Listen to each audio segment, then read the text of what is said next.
You guys play chess? You want to talk about it? Yes, we do. Let's do. Oh yeah. Where do you play chess at? In our dorm. Okay, when I say chess, the first word that pops into your mind. Protect my queen. Hikaru. Intelligence. Strategy. Tactics. Toby Maguire. Oh my God, you saw Pawn Sacrifice? Yeah. If you're on Tinder and you're scrolling and someone has a chess player on their profile, is that swipe left or swipe right? Swipe right is good, right? Yeah. Then yeah. Instant swipe right. Okay, super into that. Right, I'm into it. Yeah. You're ready to chess? Yeah. Okay. Probably whatever the swipe is, not interested. You're not interested in chess players? I'm not interested in chess players who are on Tinder. Oh, I get that. In fact, that checks out. If I ask you to name one chess player in the world, can you name a chess player? Yep.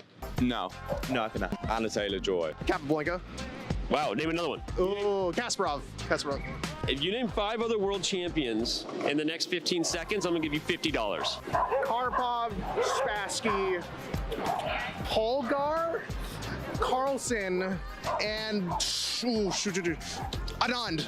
Holy shit, he did it. You get $50, dude. Oh my God, we just lost $50. Whose idea was that?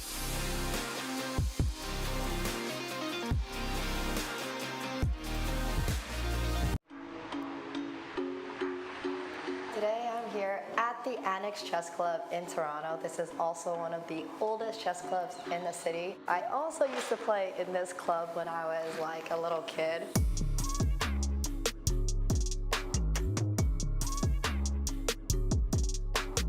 It's really cool to see that they're doing the Rapid Halloween tournament that they host every single year.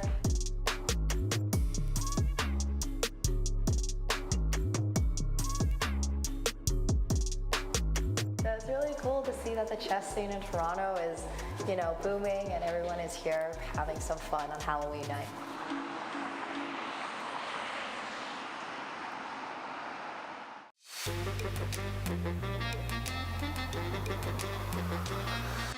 This is a Canadian $10 bill, right? Yeah.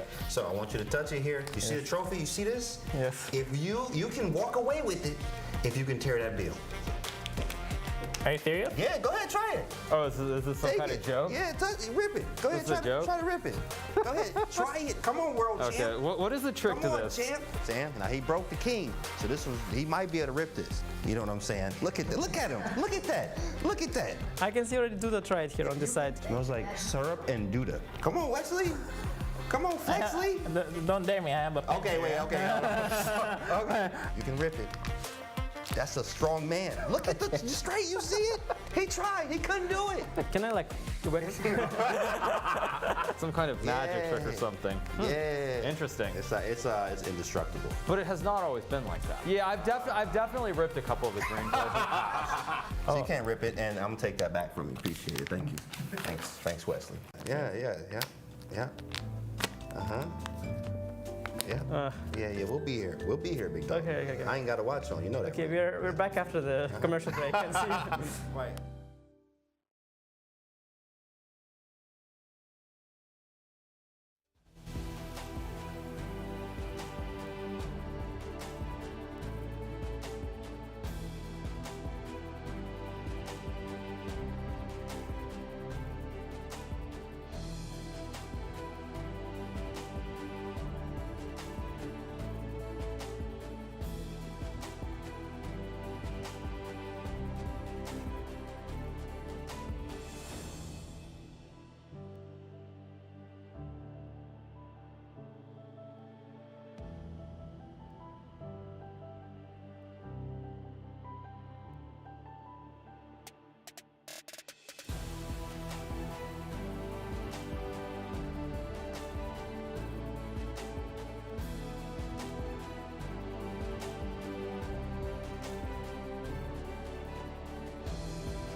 The weather outside the One Hotel Toronto is brisk, but inside the gameplay hall, things are heating up. We began with 8 competitors. Now only 2 remain. Each has survived to stake their claim to the $200,000 first place prize. It's day 1 of the title match at the Chess.com Global Championship, and it starts right now. Yes, I was born in Vancouver. Crazy. But as fond as I am of that place, it's pretty tough not to fall in love with the city of Toronto.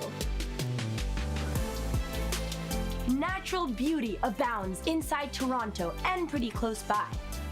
The largest city in Canada, the people here have been playing chess in clubs, in universities, and public parks for well over a century. And now this wonderful place plays host to the very first Chess.com Global Championship Finals.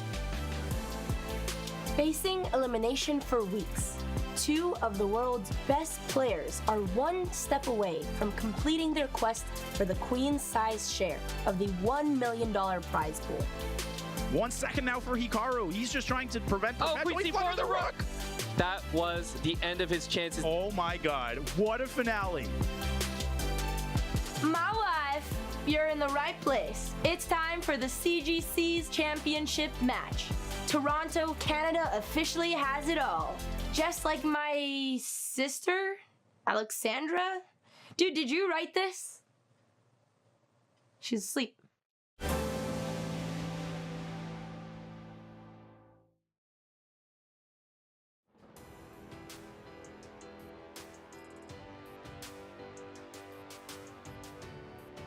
Wake up, Alexandra. We'll make sure our friends here at the One Hotel get you a wake-up call. In the game playing hall, Wesley So is in fact wide awake and ready, as well as his mom Lotus, who is here to watch her son face Nihal Sarin, who will be coming to us from Belgrade, Serbia. Hey there, everyone. Amon Hamilton, Danny Wrench, James Canty, and Fabiano Caruana with you.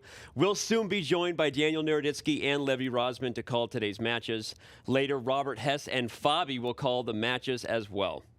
Fellas, after months of competition, the day has come. It's the start of the CGC title match between Wesley So and Nihal Sarin. How pumped are we to finally be here? Danny, this is the finals of the CGC. It's all come down to this. That bracket has been whittled down to just 2 players out of the so many that we started with. So I can't wait to get into the action and ultimately crown a champion. Bobby, you just won a championship, but how excited are you to be in Toronto to watch someone else get a championship? I'm super excited. The prize fund, everything at stake, the pressure on these guys, youth versus experience, everything is on the line, and it's very exciting.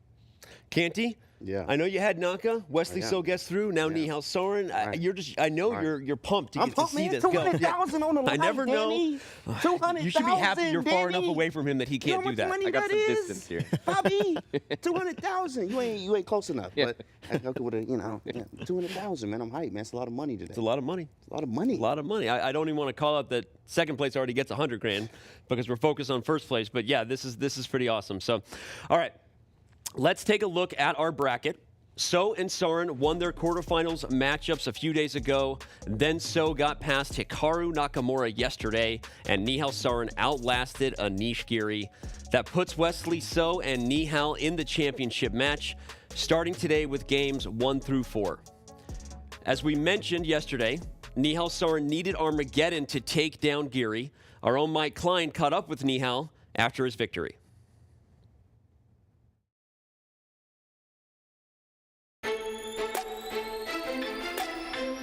We're here at the Chess.com Global Championship in Belgrade with our finalist, Grandmaster Nihal Sarin. First of all, congratulations. A very tense day. Thank you. I understand it was not your first Armageddon bid. You bid 14 minutes and 15 seconds. That tells the world that you wanted to play white. Is that right? So throughout this match, I was a bit unsure with black all the time. That it's better to have white and try something. Although I was not really happy with the opening, it just ended well. Hey, you had Rook in 2 versus Rook in 1. Did you feel like you had good practical chances there? Actually, no. So when it started, I went for this 5 versus 4. I thought then I had good chances, and I think I traded to this 2 versus 1 a bit too fast. Only when he played this King G6, he just allowed me to get Rook F6 and King up for free. I realized, or I thought I'm winning, and only after I played F5, I was completely sure. Okay, so you're playing Wesley in the finals. What are your thoughts going into that match? It will be an interesting match. I just, as usual, I just hope to play my best chess and put up a good fight. Awesome stuff there. We see, again, the final score, 5-4. Nihal Sarin ultimately defeated Anish Giri in Armageddon. Lots of decisive blows were traded there, guys. Wins for both players. But in the end, Nihal Sarin came out victorious. You see that 1-0 spot in the Armageddon. So let's talk about Nihal's path to get here. Any of the matches, the comeback victory versus Sevion, the Armageddon over Anish Giri. I loved his breakdown of how that game went yesterday as well. Very similar to how you and Danya were actually calling his thought process. Yeah, honestly, that end game was so tense, Danny. Yeah. But I think he knew he always had winning chances there because 5 against 4, you can whittle that down, and I think that just shows that's how Nihal has continued to have success in this tournament format, right? He's had some of the closest matchups of any of the competitors, Danny, but he always seems to get it done, and that's championship material right there. You've got to have those nerves. Canty, you've seen all these young Indian guys come up. We've seen them win time scrambles like that. Now you see them getting it done in Armageddon with big bucks on the line. How impressed were you as a spectator watching the big TV with me out there yesterday? Well, I know that man's a professional boxer. Sarin has been sparring a lot, and as you can tell, I mean, the guy took down Kramnik. I mean, he took down Ding Loren playing for the World Championship. That's huge. And then you took down, you know, Giri. Look, he's playing some absolutely phenomenal chess. It's in the water. Bobby, again, another person who's been sitting in a chair watching always the generation coming up, right? So many young talents on the rise, but when you see a guy like Nihal Sarin kind of making a name for himself, sort of putting his mark on the map, how awesome is it to see him emerge? Well, I think he realizes how important it is, and I can speak also from experience because when I was around his age, I knew how important it was, those formative years, and also establishing yourself in the chess world, and he has a lot of competition. There are so many young players in his country and around the world that are so talented. We have Gukesh, Abdu Sattarov, Eric Gaesi, Pragnanta. There's so many players, and he knows that he always has to keep improving his game to stay a step ahead of them, or even to stay on equal terms with them, you know, because they're so also impressive. And I think this is already a huge success for him. He has beaten former world champion, a current world championship challenger, which will be played next year, early next year. I mean, that is like, you can't beat a more impressive bracket than he faced and beat. Yep.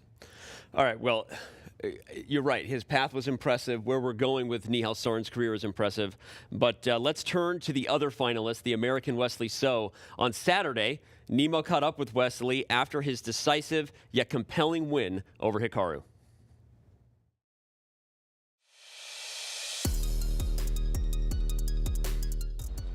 Obviously, I'm very happy.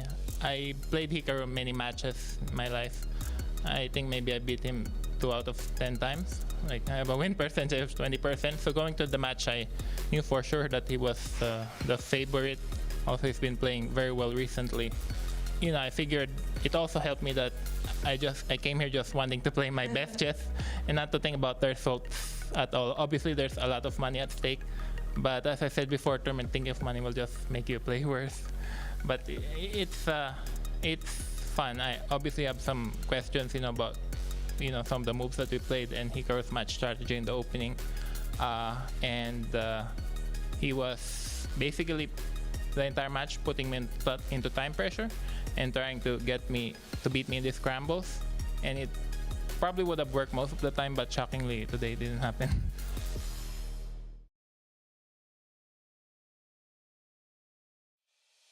Stuff there from Wesley, and it was a great match indeed. We saw it was draw after draw after draw until the breakthrough happened in Game 7, and then ultimately that incredibly exciting Game 8. We didn't need Armageddon. It was 5-3 final, but it felt just as intense, and what a match it was for Wesley. Fabi, I want to throw to you first. You've been rivals with both these guys. You've been teammates with both of these guys. How impressed were you with Wesley to do what so many people can't do, which is beat Hikaru in those intense time scramble moments? Well, his path to the match against Hikaru, he had been the favorite in all of his matches, we could say, safely. Yeah. But against Hikaru, it was very unclear who is the favorite. Most people gave a slight edge to Hikaru, and I also did. I thought that Hikaru would pull this one out, but it was very close. Everyone knew how close it would be. But Wesley has so much success in these online matches. He's beaten Magnus before. He's come back from deficits against Magnus, against Hikaru. He's beaten all the best players in the world. He's come just a whisker away from winning the Speed Chess Championship. He can do it in those critical moments. So he showed that against Hikaru. Yeah. Even though he might have been a slight underdog, nobody's surprised that he was able to win that match. Canty, we see Hikaru beat so many people there, but Wesley doesn't play as much online. When you see Wesley do that, you go, man, this boy can get it done, right? Why isn't he playing more in these online events? Well, Danny, first off, you hit the gym this morning, right? Yeah. Yeah, of course. Guess who else hit in the gym? Big Flexley is, okay? He hitting them weights very hard, as you can tell. This man making it. I mean, beat Hikaru, that's just a statement in itself. I mean, no matter, really, it does matter who you beat, obviously, but beating Hikaru is a statement always, especially because he wins everything, right? And he's a hot hand off the Fisher Random World Championship. Wesley was able to take him down with the engine-like play. Very sharp, but also very dull, like very dull, annoying type play where you can't crack it. And Hikaru got under that pressure and then kind of fell under. So, Amon, you picked Wesley. Tell everybody what you saw that many others didn't. I picked Wesley in that match. I also actually had Wesley like since the start of my Chess.com bracket, Danny. So I always feel like Wesley can be bet on in these match formats. He's so good at getting it done. And I mentioned it before, right here on these chairs, Danny. I was talking about efficiency. I feel like when it's maybe he can squeak out a draw, but he's worse, he gets the draw. And maybe when he can win, but it should be a draw, he gets the win. And if you do that consistently in these match formats, you're always going to get it done. Yeah, and I agree with Canty. It does seem annoying at times just how accurate he is, how technical he is, the way he found those moves. And when we all thought Hikaru's knight was going to get the job done, and somehow Wesley held on. I think he shocked the world. Very impressive. Although, why are we still shocked that Wesley continues to impress us in those ways? So let's set the table for our match today. We will play the first 4 games today. Games 5 through 8 will be played as necessary tomorrow. The winner gets $200,000 between these two gentlemen. OMGs or snaps, that is a lot of dough. Wesley So versus Nihal Sarin. So let's talk about this matchup between So and Sarin. Aman, I'm going to start with you. Let's compare and contrast their styles. Talk about the X's and O's we expect them to bring on the board. Well, Danny, I think the most important thing to talk about is how different those styles are.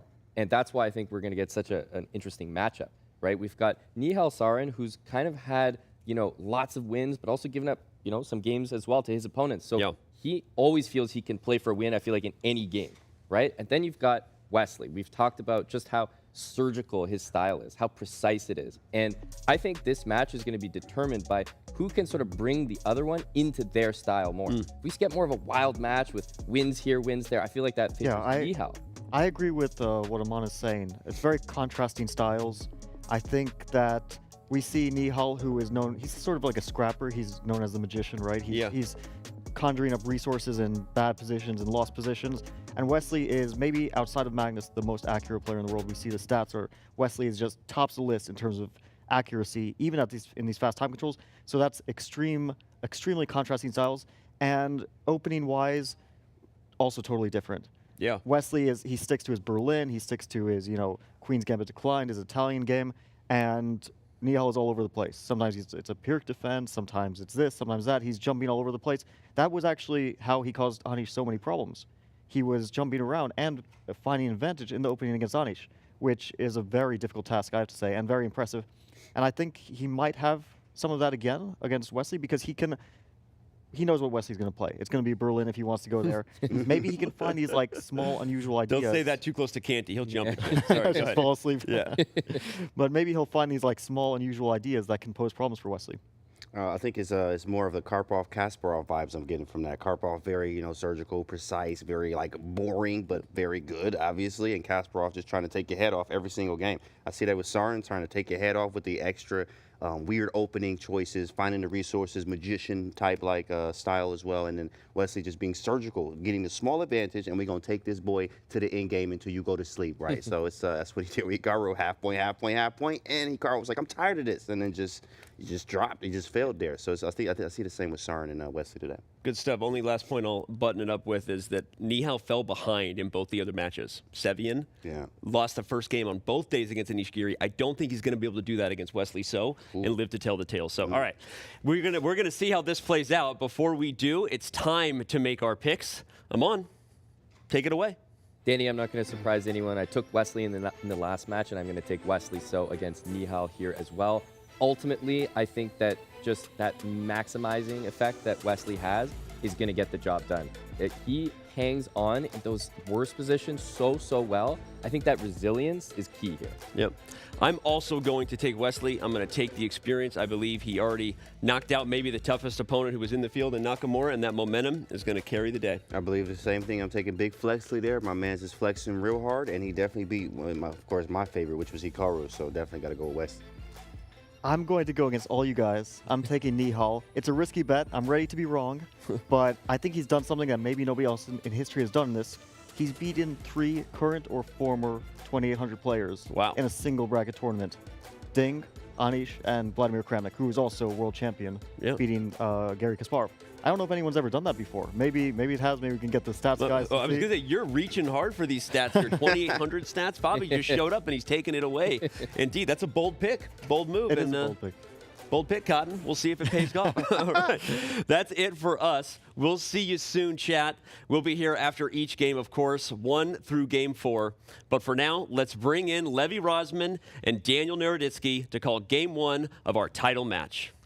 Thank you, Danny. Fantastic pregame discussion. It is a pleasure to be bringing you the first 2 games of this CGC title match alongside the one, the only, the Magician International Master, Levy Rosman. Beautiful shirt, Levy. You're off to a good start. Yeah, listen, I didn't wear the suit today. We're getting the suits all cleaned up for championship day number 2. I've sent them over to Danny Wrench's room, the big head honcho. He's going to be paying for it. Thank you, Danny. Love you so much. Great pregame coverage, and really appreciate that my suits will get cleaned up. I love you too, Levy. I also love this title match because we will be watching Wesley So taking on Nihal Sarin. Could you think of a hypier, that's not really a word, a hyper CGC title match where the winner takes home a cool 200 Gs, Levy? This is going to be epic. Yeah, listen, when you say hype, obviously, we think about the biggest names in chess. These guys are right up there, especially as the time control gets faster. They have earned their right to be here. Wesley in a perfect style gameplay match versus Hikaru Nihal in a back-and-forth slugfest. So obviously, I'm pumped to see where we're going here. I am incredibly pumped as well. Now it's time for maybe my least favorite part. I like both of these players so much, but we have to make some picks.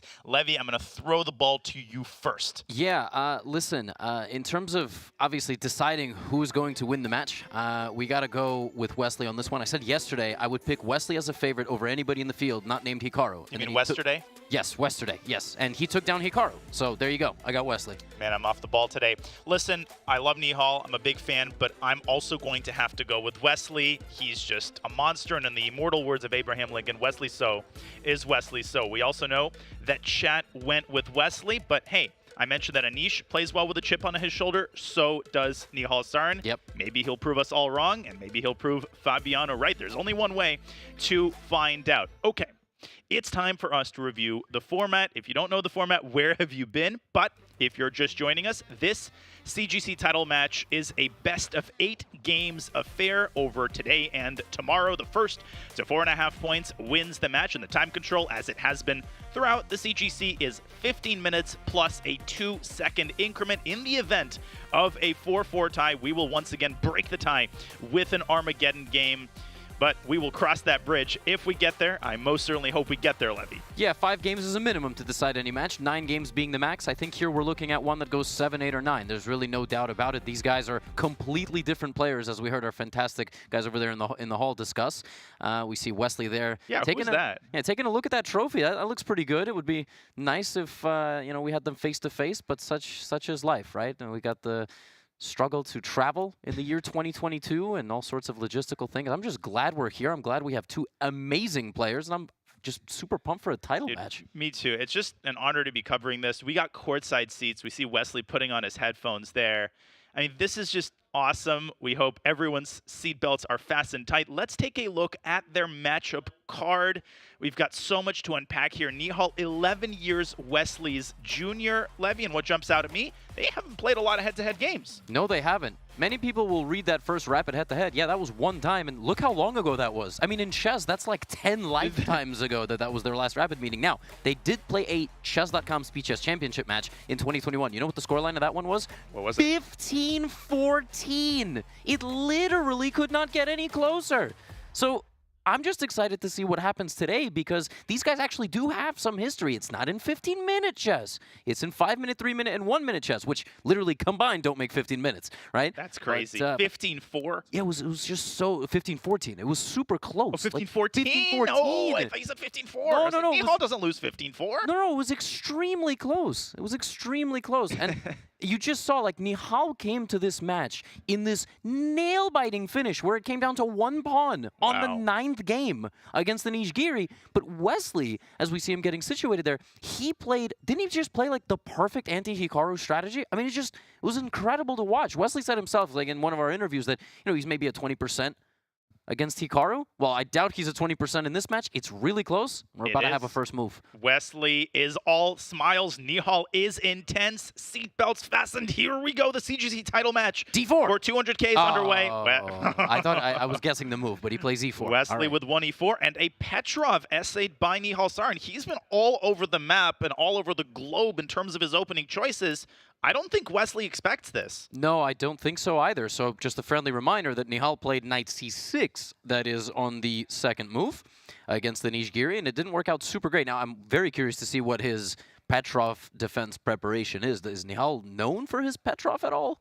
Not particularly. He's played it against me in Blitz a couple of times, but Levy, the Petrov has an interesting history. It was so popular in the early 2000s with Boris Gelfand, Vishy Anand playing it religiously. Then there was a bit of a lull, and recently Jan Nepomniachtchi has breathed new life into this opening. Now everybody's playing it. Exactly right. Knight BD2, interesting approach. Wesley choosing to delay the movement of the C-pawn, which is kind of key, right? You can go C3, you can go C4, or you can not move it at all. Now we see knight to D6 in fighting an exchange of light-scored bishops. Both guys keeping the tension. The bishops are having a staring contest right now because they are both amply protected. Now, take me through the game plan here for White. Where's that knight on F1 going? Well, this is very reminiscent of a Rookie 1 Berlin. Wesley clearly not willing to take too much risk in game 1. There are riskier options against the Petrov. He's basically playing for a slight pull. I think this knight is coming out to G3. You see Nihal's knight getting out to A6. That's a very flexible developing move. You could jump into B4, but more likely is that you're going to travel to the center to add a little bit of beef and protection to the E-file. There's a lot that's going to go on, Levy, on the E-file, and both players need to be ready to take control of it when necessary. I believe I've seen Jan Krzysztof Duda, the very strong Polish player as well, play in this sort of fashion. And one of the most fascinating things about the Petrov is that if you allow the machine to actually spit out an evaluation at first, it says, oh, White is better. Plus 0.6. Yeah, and then it goes plus 0.4. And then it goes plus 0.3. And somehow, White's early space advantage and seemingly pretty decent control of the E-file is actually not as strong as it looks. You're exactly right. Now, listen, if you have to choose a side, somebody would be crazy to choose black here. Yeah. I think White does have a slight pull, and you might ask why. Well, the queen is a little bit more active. White's the first one to the party on the E-file. That bishop on F4 a little bit stronger than its counterpart, but all of that belies the important point, which is that black has no weaknesses. Black's position is solid as a rock. Look at that pawn chain on the queen side. Everything's protecting each other. So it's not enough just to say, I have control of the E-file. That wins me the game. You actually need to do something. Yeah, exactly right. Speaking of which, game 1, and it's move 12, and Nihal has spent 5 seconds. I know it's his move now again. So the openings are once again working out in his favor. Some move order or potentially some sort of just maybe Nihal played something that Wesley hadn't looked at in a while. So now Wesley needs to spend a little bit of time, right? Knight A6, Knight C7. The thing is, Black's moves here are very natural. Now I have a question, okay? As we see Nihal sort of getting the What is the meaning of life? No, not well, we'll get to that after this game is over. But who is the best content creator? Okay, go ahead. Yeah, bro, H4, he's sitting right next to me. H4, Knight G5 is I was just about to draw some arrows. Okay, these guys are making moves faster than I can draw my arrows. I thought White was going to start an attack. Is that what he's doing? What is that all about? That's an interesting position for the bishop. I would have bet that the knight moves into E5. Bishop E5 is a bit of a provocative move. I don't think we're going to see F6 by Nihal. The last thing you want to do is unmoor this knight on E6 from its anchor. Then White's knight will be able to move out to F5. So the tempting move here for Nihal, I guess, is to put his own knight on E4. As for what Wesley is doing on E5, maybe he wants to combine this move with knight F5. So if we go down this path after knight E4, knight F5, I don't think is as dangerous as it looks, Levy. I mean, even a move like bishop F6 looks pretty solid for black. Maybe there's more accurate ways of playing. There's actually no threat on the G7 pawn, so black can make a sort of neutral move like rook E8. Yeah, and slowly we're just moving all the pieces onto the E-file. Yeah, look at this. Oh my gosh. I'm just... Whoa! The word counter of the day is 1, the Danya word counter, unmoor. I love that. That one I can actually... I use context clues, and yes, this position is definitely not good for White, but at least all the pieces are on the E-file, which is... Chess.com will send you a little quest. Put all the pieces on the E-file. I never graduated from 3rd grade, but bishop E5 has gotten Nihal to think. I think he's deciding between a more concrete approach like knight E4, maybe the immediate rook E8 should be considered. Now, Levy, it's a pretty symmetrical position. I think Nihal is pretty happy with the outcome of the opening, and it's hard to make any conclusions. I think the next couple moves are going to be really, really important. The move knight E4 does look natural, but then at the same time, it looks kind of... It's just short-sighted. Like, where's the knight going after that? In fact, what is the knight even doing there? When I see the move knight to E4, I expect black to be playing the move F7, F5 as well to anchor the knight, but then you completely destabilize everything over here. And if this knight gets booted somehow, either via exchange or the move F2 to F3, not just, morphing into your own knight, you would need to move it out of the way, then white just breaks free completely. So, yeah, the move knight E4 looks nice, but are we really going to see it? I don't quite understand its merits. And maybe I discounted F6 a little bit too early. Maybe F6 should be considered. If we actually play this move on the board, it may appear that after bishop takes d6, knight f5 is dangerous, but that's just a one-move threat. Now, what's more dangerous, I think, is knight takes d5, and this is where black pays the price for, as you said, the destabilization of the e6 knight. I think there might even be bishop takes h2 and king takes h2. Queen takes d5, but then white can already grab some of the center with c4. This is kind of not the path that Nihal wants to take. Maybe c4 is inaccurate, but I think you kind of get the point. Yeah, I do get the point. And for the viewers at home who might not be getting the point, right now Nihal is going for a very long think because the opening is over and he is not a Petrov expert. He played himself into a position where he was going to figure it out. Now that he's sitting here, he's going, wait a minute, this is actually a little bit more difficult than I thought it was. I got Wesley out of his preparation, but at that level of chess that we are currently watching, that doesn't mean everything. That doesn't mean, oh, I'm going to win the game. That just means I have a position which I may or may not be able to equalize and then play to its maximum value. But as he's spending 4 minutes here, that's a pretty significant amount of time. He might go astray right away. Yeah, you're making a great point. Amon made this point yesterday in reference to Wesley's opening choices. Wesley really sticks to what he's comfortable with. Nowadays, you can play a lot of stuff to equalize with black. Caro-Kann, Berlin, Petrov, all of these openings have a really, really good reputation. The menu is more vast than it's ever been in terms of reputable lines, but it's not enough just to get the zeros on the engine. You have to get a structure and a setup that you are comfortable playing, and that's why these top players put such an emphasis on typical middle game plans and ideas, not just, oh, I got 0.00, I'm going to make an easy draw. You're playing Wesley So here, and Wesley is incredibly comfortable in these symmetrical structures. He gets them from the Berlin. You get them from a lot of different openings, and he's been playing the Petrov with white for many, many years. Wesley is a natural-born e4 player. That's exactly right. He's played e4 the entire tournament, and if you weren't an e4 player before this match for whatever reason, then watching Anish's games against Nihal actually would have inspired you to play e4 because Nihal was all over the place. I mean, it was tough to pinpoint him, but he was taking a lot of risks. Listen, your course is what inspires people to play e4. Right. Okay. Well, thank you very much. I don't know about these guys, but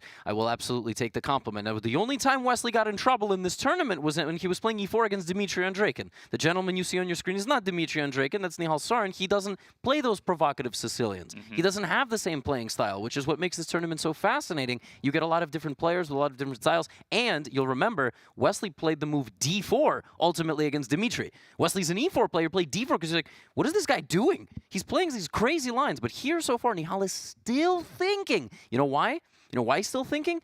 Because he played an opening. He played an opening he's not exactly familiar with, and he's going, oh God, this is actually more stressful than I thought it was. This is concerning. We're talking, Nihal is thinking. He's been thinking now for something on the order of 4.5 minutes. He drops down to 9.5 on the clock. There is a 2-second increment. We have talked so many times about Nihal's ability and time pressure, but maybe after Hikaru, I think Wesley is the worst player to face in a time pressure situation because he's so objective. He knows how to pose problems in virtually every position. No, so, it's not 4.5 minutes. He's been thinking nearly 6 minutes. 6 minutes now. Yeah, he's got 9 minutes. Because the longest time, thing, well, the longest time he spent was 13 seconds, and that was the move knight a6 to c7. He's been thinking about 6 minutes here. He's nearly spending half his clock time. Yeah, that's like a classical game type of thing here. Knight e4, rook e8. We've discussed all of the candidate moves. No, I highly, highly doubt he plays knight e4. He might play it because he's just making sure he doesn't. Wow, he goes for f6, and now it makes sense why he took so long to think. Exactly. f6 and what he was calculating essentially was whether or not knight e4 was viable, and I apologize, knight e4 was viable, but he's also now looking at this and this. You don't play f6 lightly because, as we have discussed, the knight on e6 is destabilized. You might say, well, why does that matter? There's 2 pieces in the way. Right, but that is all about to clear out because this knight's going to move here. This will take this potentially. Now Wesley's going to spend some time. Wesley obviously was also looking at this move. And Wesley's calculation is more concrete. For Nihal, it was more about choosing between like 3 or 4 candidate moves that all look similar. Wesley now has to get down to the business of calculation. We already discussed bishop takes d6 and knight takes d5. That's the concrete approach. If you want to take a more positional approach, and back up, this is kind of up Wesley's alley, you can drop back to g3. Then I think Nihal is going to play knight e4. And the simple primitive approach here is just to push the pawn out to c4, put pressure on the d5 pawn. The word of the day, Levy, is destabilization, and that is what white is trying to do to black's entire center. The moment the center starts collapsing, the fact that the knight on e6 is undefended, the fact that the rooks are not connected, all of these minor factors that might not seem important when the center is closed, all of a sudden become the defining factors of the position. By the way, I just want to do a little chess math here. Okay, so let's say this position appears on the board, right? And this knight captures this bishop. Let's just a very hypothetical thing, okay? Very hypothetical. Black has now 2 pieces that can fight on dark squares, right? The bishop fights completely on dark squares, though. Both of these pieces can play on light and dark squares, which means white actually has a more maybe a more inclined position to fight on the light squares. And where is that pawn standing? Where is that knight standing, right? This bishop doesn't play as prominent of a role against 2 knights, because where's it going? What's going on over here? You might say, oh, I attack the rook, and I move it, and then what? Yeah, and I just kick you out. You would, and that's a great point. You would actually kill to reposition this bishop to f7, where it may appear more passive, but actually protects the knight and just protects all of these key center squares. And guess what? Wesley, he took a little bit of time. He calculated bishop takes d6, but at the end of the day, he says, I like my position. Nihal's already getting kind of low on time. Let's keep the tension. Nihal drops his knight back to c7. Wow, I do not like that. What is the long-term plan here? No, he's starting to slide off the ledge a little bit here. Right, now, what exactly is wrong here? Yeah, that's what black wants. And what does white want? White wants this and maybe some rook move, right? Rook d1, rook e1 or something. And we're going to get this moment of tension in the center. And it's up to Wesley to now walk forward and walk Nihal down and, well, beat him up, frankly. It's like a boxer. Listen, that's not easy to do. I think what Nihal is saying here is, okay, yes, I admit that I'm slightly worse. I'm going to go defense mode, but once black puts the rook on e8, and he might actually put the f rook on e8, I think most people would find the other rook more appealing visually, but if you put the f rook on e8, you can then slide the bishop back to f8, clearing all the pieces off of the e-file, and you can say my pawn on d5 is well protected. That actually is why Nihal dropped his knight back to c7. It was to take the sting out of the move c4. Wesley's putting pressure. Nihal's saying, you're going to make all the sort of nice positional moves, but when push comes to shove, how are you going to make progress? And there's rook e2. By the way, one of the main ideas in positions where there's kind of a unstoppable force meeting an immovable object, which is sort of what's going on right now in the white and black territory here in the center of the board, is just the random h-pawn excursion. Just h4, h5, h6. And who does that benefit, right? Does that benefit white? Does that benefit black if white overextends? Right here, just kind of like the concept of, yeah, of course, we're going to get the rooks. Yes, now black will probably Bishop get his rook. f8, Bishop f8, bring the other rook. Okay. But then what? Yeah, well, of course, both sides actually have a hard time finding improving moves, but I completely agree. I love this h4, h5 idea, and when you're cramped, what you'll always notice is that every additional weakness costs you a lot more. You could say, well, h4 weakens white's king. Black doesn't have the machinery to even come close to attacking white's king. Meanwhile, if black pushes the pawn up to h5, he creates a big hole on g6. White could occupy that square immediately, and look how quickly things get bad. Black plays queen f7, boom, boom. And already white is winning after c5. Suddenly the knight on c7 is as vulnerable as ever. Knight b5, a4, disattaching the knights, and white wins the game. So that's what happens when you're really cramped. You just can't afford any further weaknesses. That really hamstrings you defensively. Bishop f8 is on the board by Nihal Sarin. Will we see h4 by Wesley? We probably will. This actually is a bit of Nihal's style. He's an unpredictable guy for sure in the opening, but in uncomfortable and unfamiliar and brand new positions, like if you got to give me 5 grandmasters in the world to put in that spot, I'm going to probably choose Nihal. He really doesn't, it doesn't seem like he cares about the opening a whole lot at all. And he might play this in classical, he might play this in rapid. He doesn't get f6, knight c7, and there's h4. There we go, Levy. Wow. Oh, there we go. Finally. We finally I initiated it. Yes, and I almost missed it, by the way. I looked down, I know it's hard, you know, there's a lot of stuff going on. Our eyes are on all the cameras. Rook a to d8 by Nihal. Yeah, h5 is the natural follow-up, of course. And I would bet a silver dollar that we see this pretty quickly. But Levy, also let's not forget Nihal's match against Sam Sevian, the way he pulled out those -10 positions with his king getting checkmated. That was ridiculous. Talk about magician. That is not a label that is assigned lightly. That is a very well-deserved label. The problem is that Wesley So, once again, is Wesley So. I'm really confused what is the way to make progress here for white. Okay, white plays the move h5. And by the way, Wesley's thinking because he's not sure he wants to commit the pawn that far. Yeah, I suppose so. I mean, I would start with h5. What you're, I think, implying is that if you push the pawn all the way to h6, that then the pawn could become a serious liability after black pushes g6. The placement of black's bishop is then justified. The queen on d7 does a great job of controlling these light squares, preventing knight f5, and you most certainly don't want to play the move c5 too early, because then you take your foot off the gas pedal, the knight entrenches itself on e4, and white ends up making backward progress. I'm positive that that's what Wesley was thinking about, not whether he should play h5. He knew he wanted to do that. He's thinking about the future. What's next?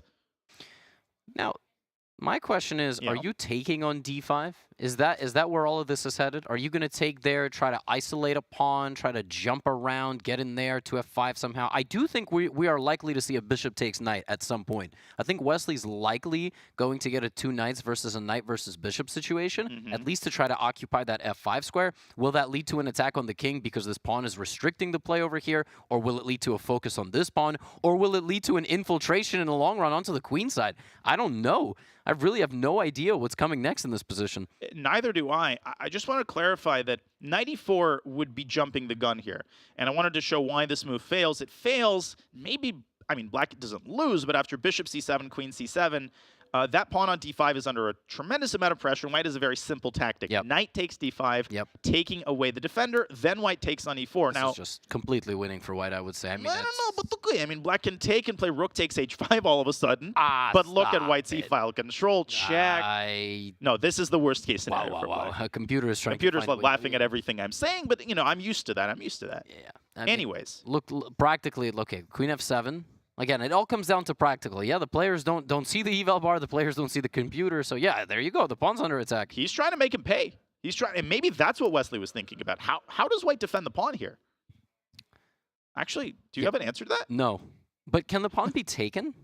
Yeah, that's a good question. So let's make a random move for white, like bishop h2. Yeah, bishop h2, sure. Queen if the pawn is captured, white has the c5 trick. Right, c5, yeah. Well, back to this c5. And knight db5, a4. But Levy, this is not a very, I almost called you Wesley again. I've managed to avoid it thus far. This is not a very sustainable defensive idea. I mean, I'm pretty sure the black can play a move like rook d7. These knights can be defended. The c5 problem can be addressed. And if white loses the pawn on h5, all of a sudden, we start singing a completely different tune. That's absolutely right. Actually, it's quite concerning. For some reason, I thought I just get to push my pawn to h5 and just keep it there. It's much easier to push other people's pawns. And sacrifice other people's pieces. Correct. Move other people's pieces. Yes, exactly. Wesley's going to have to potentially sacrifice his own pawn on h5 because, as we indicated earlier, h6 is incredibly tempting. Black's most definitely not going to take on h6. Black's going to push g6. This bishop is such a heroic defensive piece. That's what I love about chess. Yeah, it's a great defensive piece. I'm just going to kind of show that to the audience. Also, black just gets a little porcupine action going on. Literally every square is covered. I mean, good luck.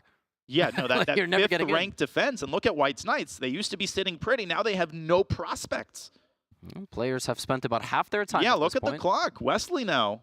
He's the one taking the long This is a fantastic game one. What more can we ask for? We have totally different styles. We have totally different ages, totally different pedigrees and tracks to this final, and we have a very tense position with even clock time. Yeah, and this is what great form means. You know, Nihal took those 6 minutes. After he got the slightly worse position, he found the ideal defensive setup. He put it into effect, and now he's reaping the rewards. The ball is firmly back in Wesley's court. The pawn on h5 is hanging, and Nihal's saying, congrats, you doubled your rooks on the e-file. Where to from here? I actually don't know. In fact, I'm sort of struggling to find the move here. I know. I'm procrastinating on suggesting a move because I don't know what to play. Do you force the issue on d5? We already decided you don't want to shut this all down because actually black just immediately seizes control of the game. But what do? Can you play knight h4 and try to put the knight immediately onto f5? But it doesn't feel like you're in any position to call the shots. No, you're not. And the problem with playing c takes d5 is that, of course, you don't have the c5 trick anymore. So after the trade, yeah, the d5 pawn is weaker, but so is the h5 pawn. Wesley plays a4, making sure that queen takes h5 is impossible. Now black doesn't even have the b5 square. But what if Nihal reinforces the threat by bringing his rook up to d7? Queen takes h5 might be the first threat that black has posed white this entire game, but it's a serious threat indeed. It's a serious threat. That was the longest that Wesley has thought on a move thus far. It took 2 minutes and 46 seconds for him to come up with a4. And I got news for you. A4 doesn't do a whole lot.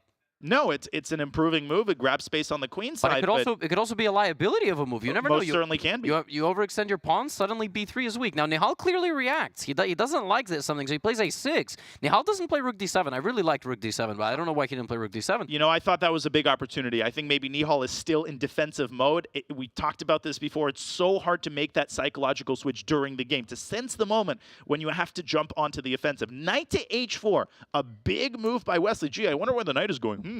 Now, g6 maybe sacrifice the knight. Maybe, actually.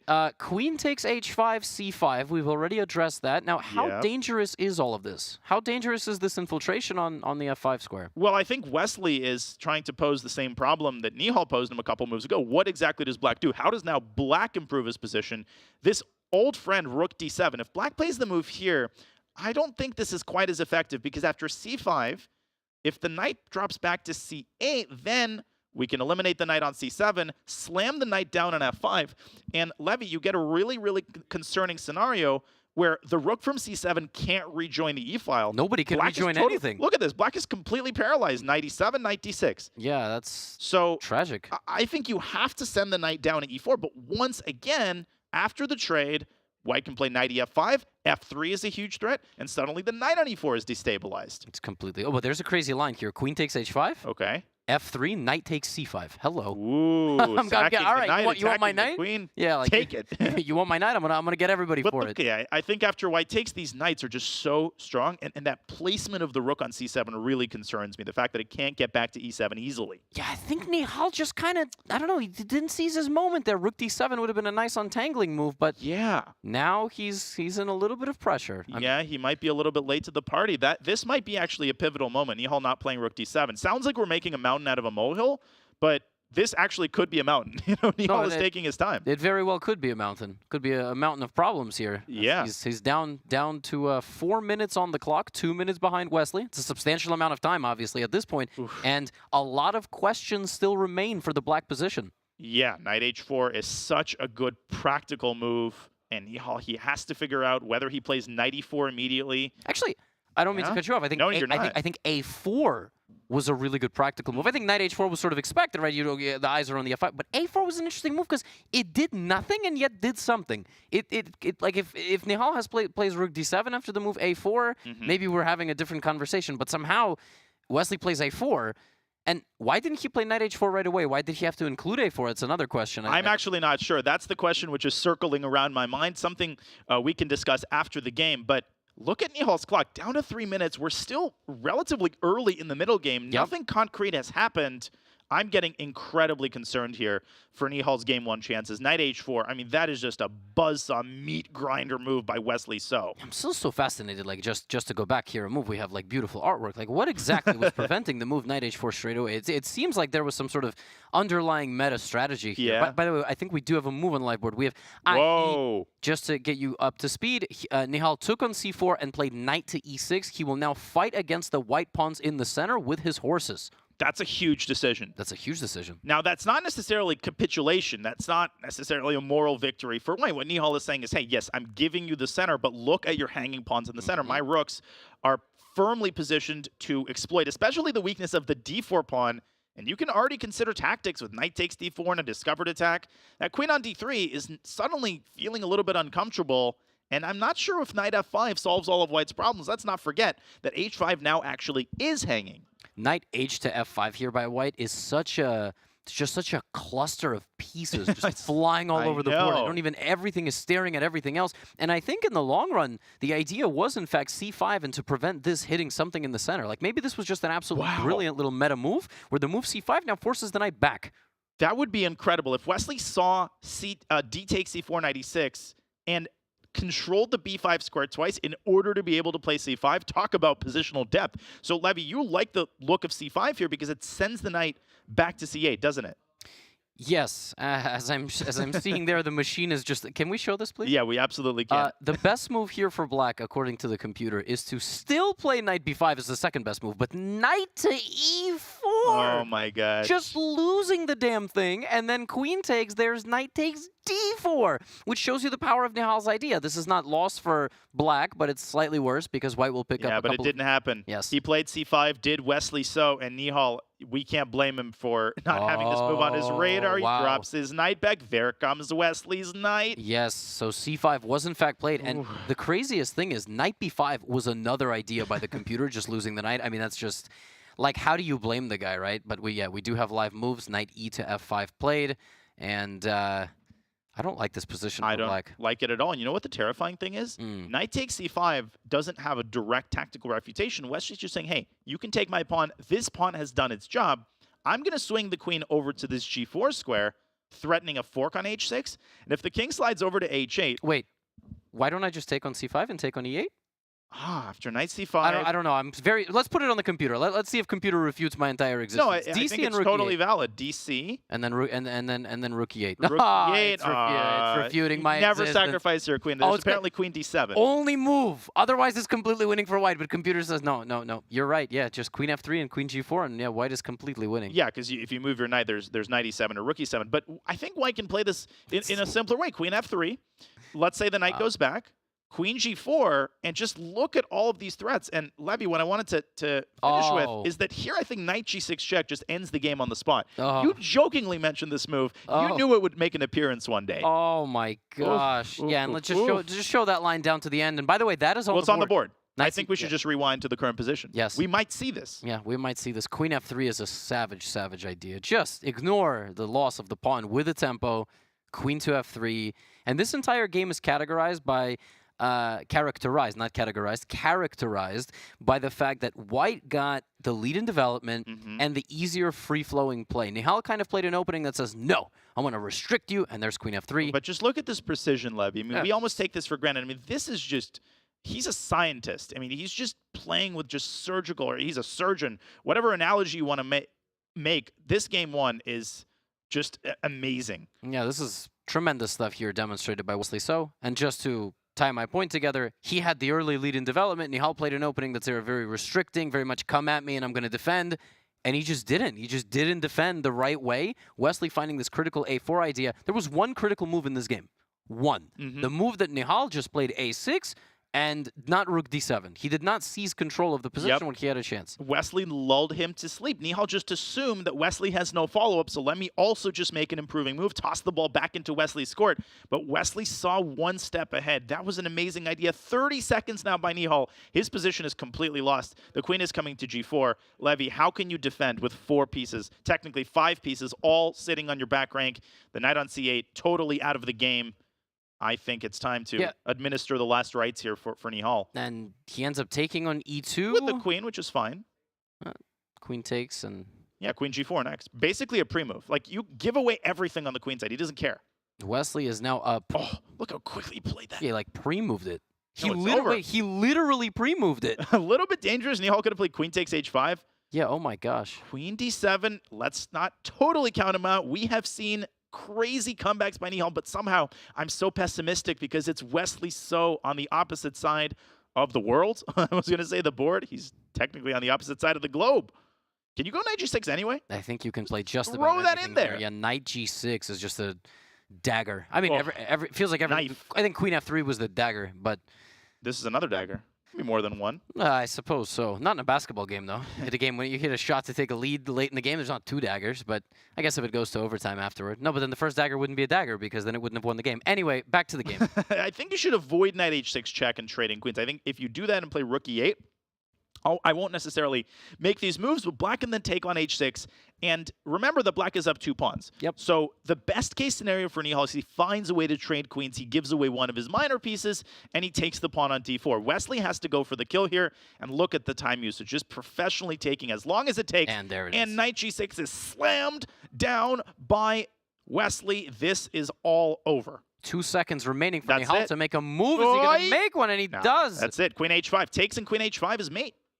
You could even play rook takes e7 and queen h5, keeping the knight as an attacker, guarding the escape square for black's king. Rook takes e7 is a disgusting. Oh, and he's going to play. You just know he's going to play rook takes e7. Rook e7, queen h5, and the king is mercilessly hunted to his doom. My God. And the craziest thing is that after rook e7 and queen h5, if black tries to give away his queen for the knight, white doesn't even take the queen. Oh, it's white on the board! on h8. Okay. That's it. Takes in queen e6. Queen e6, and I think Nihal will resign. It's mate in 3. What? Unbelievable game by Wesley. That was a spectacular first game, a statement game. Perfect game from Wesley So from start to finish. He hops off the stage. Hopefully doesn't Tony Ferguson his knee or something. Like in that 4th fight against Khabib, he walks out. What a convincing first game by Wesley So. I mean, this was not just classical level. Even if this were a classical game, this would be a masterpiece. Still, the score, ladies and gentlemen, is 1-0 in Wesley's favor. He leads the CGC title match after a spectacular first inaugural game. I have to say, that was just tremendous. He played e4, and he wanted to see what Nihal was going to bring to the table, and what Nihal brought to the table, Wesley just smashed against the wall. He said, this is not going to work. I don't think we're going to be seeing Nihal play another Petrov for the duration of this match, because we saw the same thing in the match against Anish Giri, right? But I think we're going to jump in, analyze the critical moments of this game a little bit further here, because it really came down to a tense moment in the middle game. For about 4 or 5 moves, it looked like it wasn't going to be so smooth. Yeah, I'm going to fast forward through the opening. They were blitzing out their moves. We've seen this type of position so many times. White has a slight pull. That's undeniable, but Nihal is hoping that his incredibly solid structure is going to make it impossible for Wesley to make progress, very confidently guiding his knight over to e6. Bishop e5, nice little move, provoking f6. That's where it all started, Levy. Nihal weakening the e6 square, Wesley continuing to improve, c4, but you're referencing the point after which Nihal brought his pieces into the center. Suddenly, after queen f7, Wesley's the one who has to deal with the threat, and we started singing a different tune here. We thought that Nihal might even be close to taking the upper hand. That's exactly right. And then Wesley thought for his longest think of the entire game of a whopping 2 minutes and 45 seconds and pushed this very nefarious pawn on the complete opposite. By the way, you like my word? Nefarious? Nefarious, yeah. No, and I liked your earlier word, but I forgot what it was. That's okay. I forget everything I say. The move a4 is this. You don't really understand what exactly is going on here, but it seems to restrict the black knights from ever going to b5. And you're about to make a point, I believe? No, I was just going to say, I think the solution to our mystery, this long unsolved mystery, why not knight h4 first? I actually am pretty sure that it is because after DC, BC, if Nihal plays the same thing he played in the game, here the move c5 loses a lot of its luster. Why? Because the knight has this beautiful anchor square on b5. Wow. White loses the d4 pawn. Levy, we can confirm this with the engine. This actually is the reason that Wesley starts by pushing his a pawn. No, this is unbelievable. That's so fascinating. So look at Wesley's game plan here. The move a4 enables the move knight h4. Isn't that fascinating? What if just as amazing. It's just amazing, and it's amazing when Wesley So handles the white pieces in a game like this. I mean, so 2 things are going through my mind right now. Number 1, Nihal got blown off the board on both days against Anish Giri with the black pieces. So I'm thinking, we've been here before, nothing to worry about. On the other hand, Wesley So's playing out of his damn mind. He's played 1 bad game in this entire event, and it was the first game against Dmitry Andreevkin. And that was it. That was his allowance. I got it out of the way. Yeah, you got it out of the way. You got it out of your system, right? You had like 1 bad moment, and now he's just playing spectacular chess. And look at this. It's like the butterfly effect. The flapping of a butterfly on one side of the world leads to something ostensibly unrelated on the other. That pawn on a4 guards b5. Just amazing. Last chance for Nihal might have been knight e4. Once he dropped his knight back, Wesley pounced with fury, with determination, and knight g6 ended the game with a checkmating attack. Perfect, chef's kiss, you name the adjective. Wesley wins game 1. Levy, just incredible. Just amazing. And all I wanted to say there was that trick to hang the knight in the center of the board and then win a little bit of material back, that's like vintage Nihal. Like, that's like vintage Nihal in a blitz game. Oh, I'm dead lost. I can never play the move knight c8. Wouldn't you say that knight c8 is kind of an uncharacteristic move? It is. He just played knight c8 and just allowed the game to happen. Very strange first game. He's got to shake it off like Wesley did in that first game against Andreykin way back. Seems like ages ago at this point, because that was not the Nihal we're used to seeing. No, but it's an 8-game match. Nihal will have the white pieces in the next game. He also lost game 1 to Anish Giri. We know how impressive he is with white. There is only one way to find out, but both players are going to reset, and so will we. But for more reaction on this amazing game 1, let's head back to the gameplay hall with Danny and the gang. Take it away, my friend. Thanks, John. An amazing game, an amazing call by you and Levy. You guys are crushing it. Danny Wrench here alongside Amon Hambleton, James Canty, and Fabiano Caruana for the intermezzo. Guys, let's look at the scores. Remind everybody what just happened. Wesley So strikes with the white pieces. Before everyone freaks out, let's remember Nihal has lost with black to start, every single one of his matches here at the CGC finals. But indeed, Wesley does jump out to a big lead.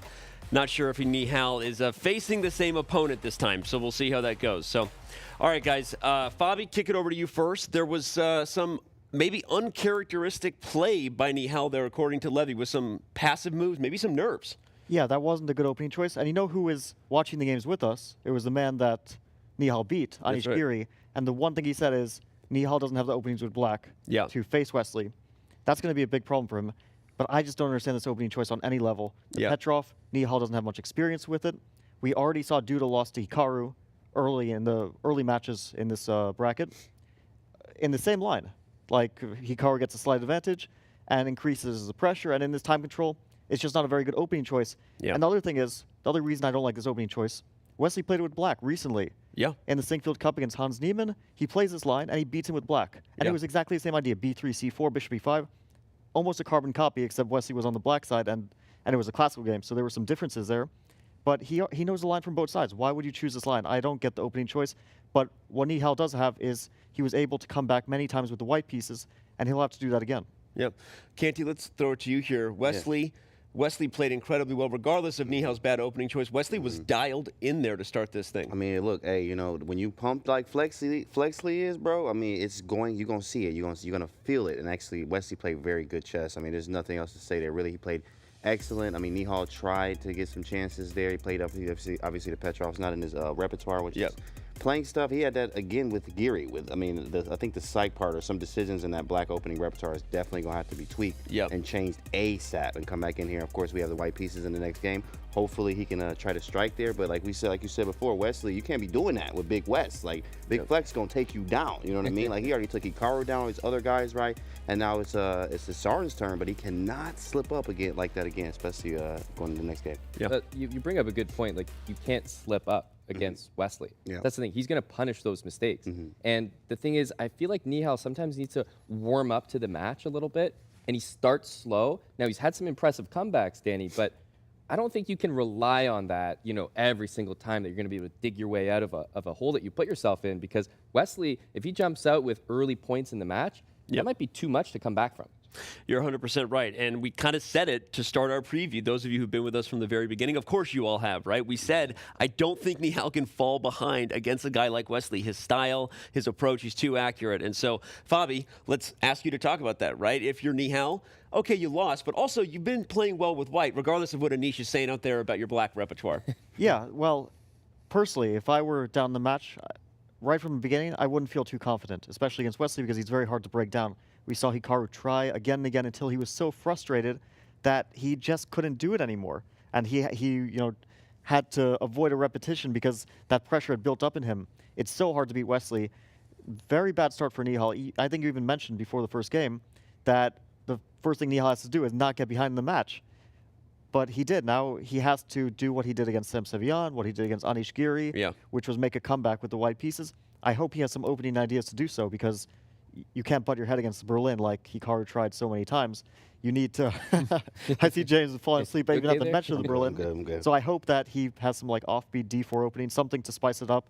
I suspect so, but we'll see. Well, whether he wants to be the comeback kid or not, apparently he's going to have to be it again. All right, well, we've only completed one game today, so we are far away from a potential comeback or Armageddon scenario yet. But yesterday, Nihal Sarin and Anish Giri battled in an Armageddon battle that Robert, Fabi, and myself watched outside very, very closely.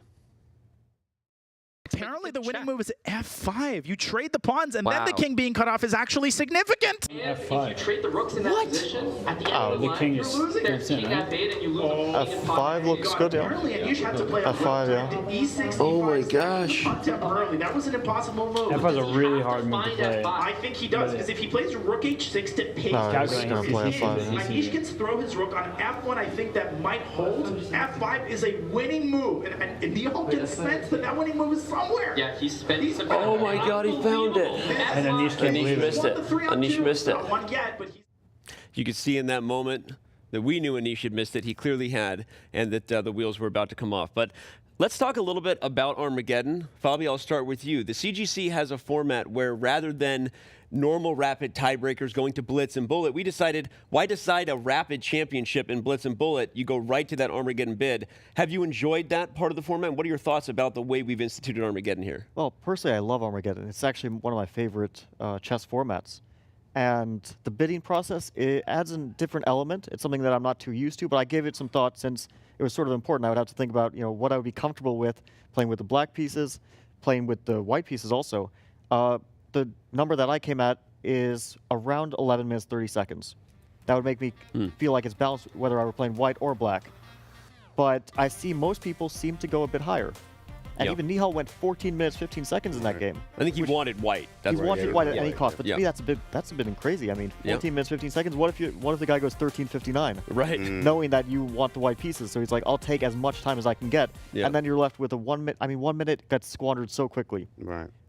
Ultimately, that helped Nihal that he had enough time to do it. So maybe a smart bid in the end. Right, yeah, maybe a smart bid. Of course, Armageddon, I like the fact that I always like to take black there just as the fact that you got that 2. I mean, you got the 2 options. All I need is a draw, but of course, to get a draw, you have to play for a win. So, I could play for a win. I got a draw. If I find a perpetual, it's a wrap. Like, that's good. I'm looking for those 2 things. So, I am a big fan of the Armageddon format. I also like the time that it's not like a blitz match or like the World Championship decided on a rapid game, stuff like that, right? So, the Armageddon format here is amazing, actually. Well, I think what's interesting about the format is that nobody knows how to do it properly yet. And that's what I like about it. You have these guys who are, the best in the world at this thing called chess. And, well, now we've added this extra element, this extra layer. Suddenly, the wrong bid, you might just be 2-3 minutes off, and the bid is enough to lose you the game or put you at a severe disadvantage to start things off. So I just like how suddenly there's that extra layer, Danny. It's like another meta game. Another meta game. Yeah. And on that note, you said that people are making a wrong bid. I'm going to give a shout out to Daryl Morey, my boy, Philadelphia 76ers GM, who was texting me mid-bid. He's like, none of these guys know the meta. That's a horrible bid. He's like, I can't wait for you guys to do more of this because he loves that kind of analytics, advanced stuff. So shout out to Daryl who's watching. And he thinks Grandmasters have something to learn about these Armageddon bids.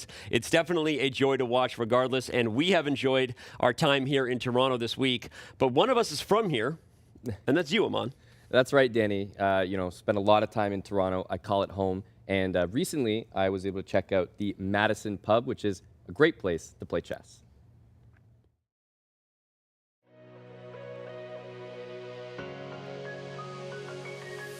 Hey guys, welcome to the Madison. It meets every Wednesday. We call it the Maddie. Great place for just like a hangout. I love the atmosphere. Casual, you can like grab a beer, have some fries, crush some noobs in chess. And right now they're running a Blitz tournament, but it's a great place to hang out. Every Wednesday, they host it right here at the Madison. And as you can see behind me, we're in full session here. It's a great place. A lot of people have dropped into this very location, including Grandmaster Hikaru Nakamura as recently as, I believe it was last week or a week before. And then guys like me also come once in a while. So it's a fun place to hang out.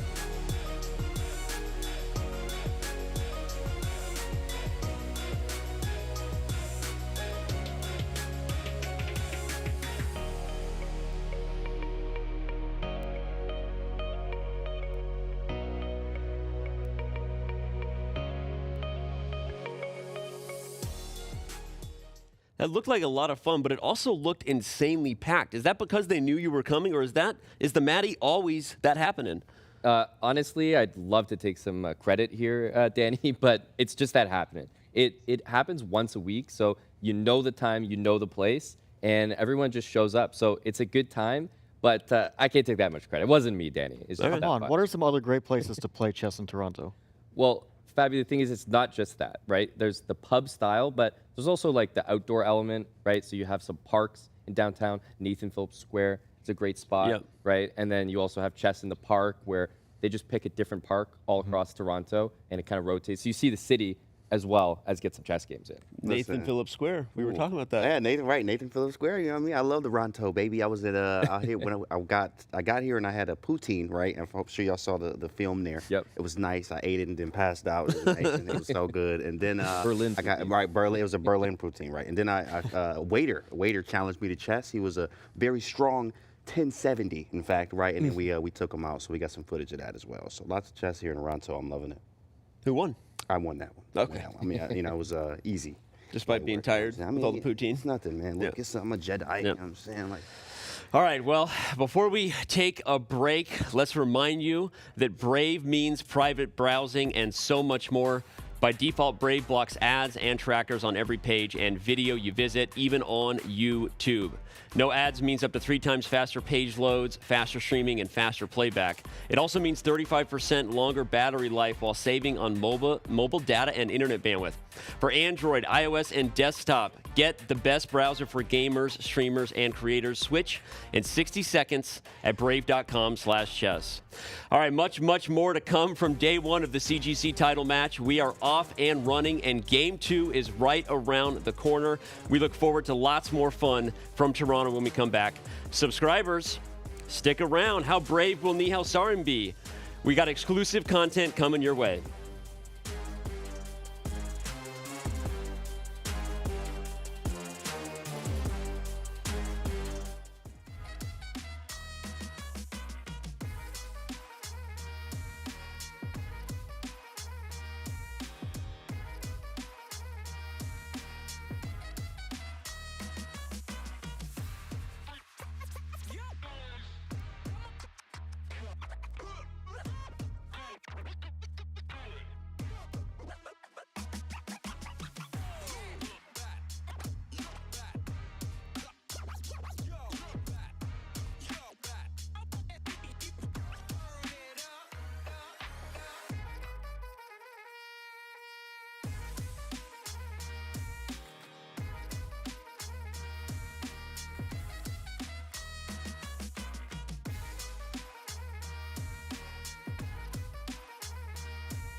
So Robert, about cannoli.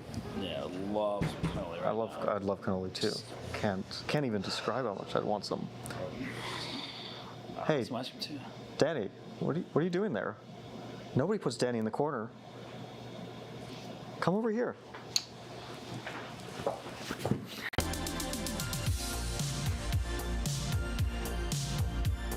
Check out Chess.com's newest mobile release for Android and iOS, now with Game Review. Game Review is a fast, fun, and instructive guided review of your games. See your accuracy and your opponent's accuracy. Check out the eval graph for an instant overview and scroll down to see how many great moves, best moves, blunders, and yes, brilliancies you have played. Learn from Chess.com's coach who gives move explanations, opening statistics, and shows you the best lines of play. Use retry mistakes to get another shot at finding missed opportunities.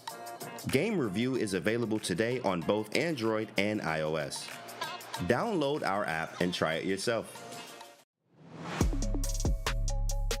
I'm very excited. I mean, I have to fight for my spot because there are always other players, other younger players. Yeah. But I like the game. Give your best, see what happens. I just want to play some good chess. So Wesley, are you excited to be here this week? Yeah, definitely. First, it's good to see all the people here in Chess.com. And I'm very excited because it's the biggest online chess tournament. What are your own internal expectations for competing this week?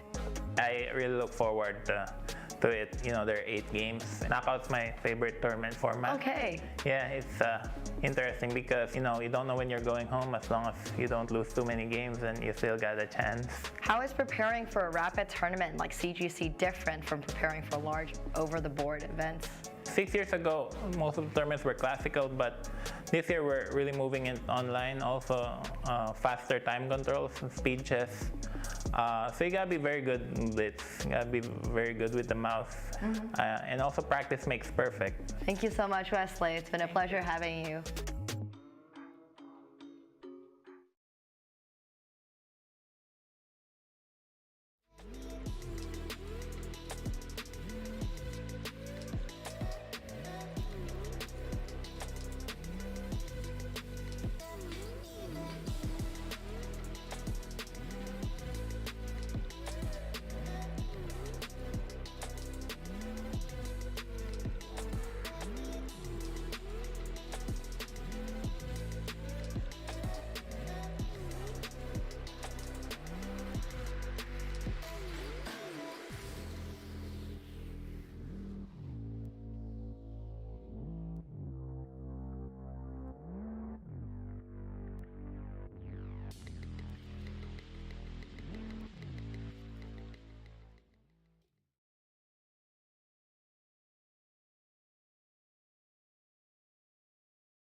Welcome back to Toronto and day one of our CGC title match. Our players are getting ready to compete in our second game of the day. We are playing best of 8 over today and tomorrow. Earlier in the year, many of you participated in our CGC bracket challenge. Here's your picks for our title match. We can see that less than 1% predicted this Wesley Nihal matchup to even happen. That's crazy, with 53%, 14 of them choosing Wesley to win the entire thing. All right, welcome everybody to the CGC title match. It's time for game 2, and nobody I'd rather cover it than with my partner. I am Levi Rosman. Levi, what an epic game 1. I'm just so excited to be here. As I said right before we went to break, it's basically the same storylines in multiple cases. We saw Nihal Sarin get taken down in both games 1 of the last 2 days. Well, what's 3, right? 3's the charm. But does that mean that Wesley has the upper hand moving forward? Or does that mean that Nihal is about to strike back? I don't know. That is why we are sitting here. That is why we're about to have a game up on our screen in a moment. I'm just excited looking to see what Nihal trots out with the white pieces. Well, he's been trotting out all sorts of souped-up London systems, and he's going to have to bring his A-game because Wesley, we see him sitting intently on the screen. Wesley has most certainly brought his A-game, and he's brought his A-game in the opening phase as well, Levi. I just have a feeling that Nihal will have to produce something very, very serious. Let's take a quick look at our insights card. We can see that they have very similar stats really across the board in terms of average accuracy. A lot more of Nihal's games reach the end game phase. That's kind of, I don't know if that's a bad side or a good side for Nihal. Well, I think the thing to think about here is Nihal plays a lot more wild games, as you can see there. And as you said, his games make it to the end games, right? And the thing about the end game is that he's probably winning those games, as we saw yesterday against Anish, in scrambles, in low-time situations. But that last game that we just saw did not make it to an end game, and it wasn't a wild game. It was not, and it wasn't even close to an end game. But here we go. Game 2 of the CGC title match has kicked off, and our eyes are on the screen. What are we going to get from Nihal? To the surprise of the entire world, yeah, I know, Nihal D4. Wow. That's crazy. He's never done that before. He's going to bring his bishop out to F4. C4. Yeah, and bishop F4 again? Against Giri, he played 3 bishop F4 in this position. A very rare move indeed. Drum roll, please, ladies and gentlemen. Why is he thinking? He's thinking. Why is it? What did he not expect? Well, E6 is such a rare move, Levi. I mean, come on. Wow, so he's just going for a main line, huh? Well, that remains to be seen. There are a couple of rare moves in this position. I've seen a check on A4. Wow. A Catalan system by Nihal. Okay. A Catalan. He's the first. This is the first time Nihal with white hasn't played a very, very clear sideline with the with D4. I mean, yesterday he was bringing his dark squared bishop out to E3 in a London. I mean, that was crazy. All of a sudden, he's been playing mainstream stuff in the first 2 games, but how confident does he feel in these Catalan lines? I don't want to read too much into the body language. He already looks frustrated. Yeah, he looks frustrated. It's not just me. Yeah, what was he not expecting? Because Wesley plays knight F6, E6. Listen, Wesley played E6, he was surprised. Now Wesley plays one of the main Catalan responses, C5 and knight C6. This has been around for decades now. I mean, Gary Kasparov was playing this in the 80s, and Nihal looks surprised again. Maybe he was surprised by move 5. C5? Yeah, C5, or maybe he was surprised that Wesley took on C4 because, you know, nowadays Black can basically do anything here. Black can play Bishop E7, Bishop B4, and so on and so forth. Okay, we have a lot of moves. Yeah, we do. Let's catch them. Whoa, we're already queens are off the board. 76% of Nihal's games reach the end game. Yeah, well, now we see why. This is right around that same moment. This is 13 moves now played by Wesley in this theoretical line. I have no idea what's going on. The knight is on A5. That was Nihal Sarin's last move. He's putting pressure on the B7 pawn. He's provoking the move B6, and that would really justify the placement of this Catalan bishop. And this move seems to be the first surprise of the day for Wesley. Okay, knight A5 at least makes sense, right? The idea of that move is you cannot move your light squared bishop because I will take your pawn. If you move your pawn, well, then I will zig and zag and get in there, and you'll have a bit of a weak diagonal here. So an interesting spot here. And actually, apparently, the best move for Black is to go here, and then the knight will move to C4. But let's keep in mind, that's not where it was. Yeah, where did it come from? It came from B3, I think. Yes, so that would not be a repetition. That would be a reroute, and then this bishop would be a target for various happenings over here. Does White want to trade it off? Potentially. And a quick note, one thing you do not want to do in the event of Bishop B4 is respond with Bishop D2. Might look like a good idea to take care of your development. But here Black has the highly unpleasant move, Knight C3, sticking a knight between the bishops, attacking E2. Apparently White doesn't lose the game. What's funny is that White actually could drop the knight back, let's say, to C4.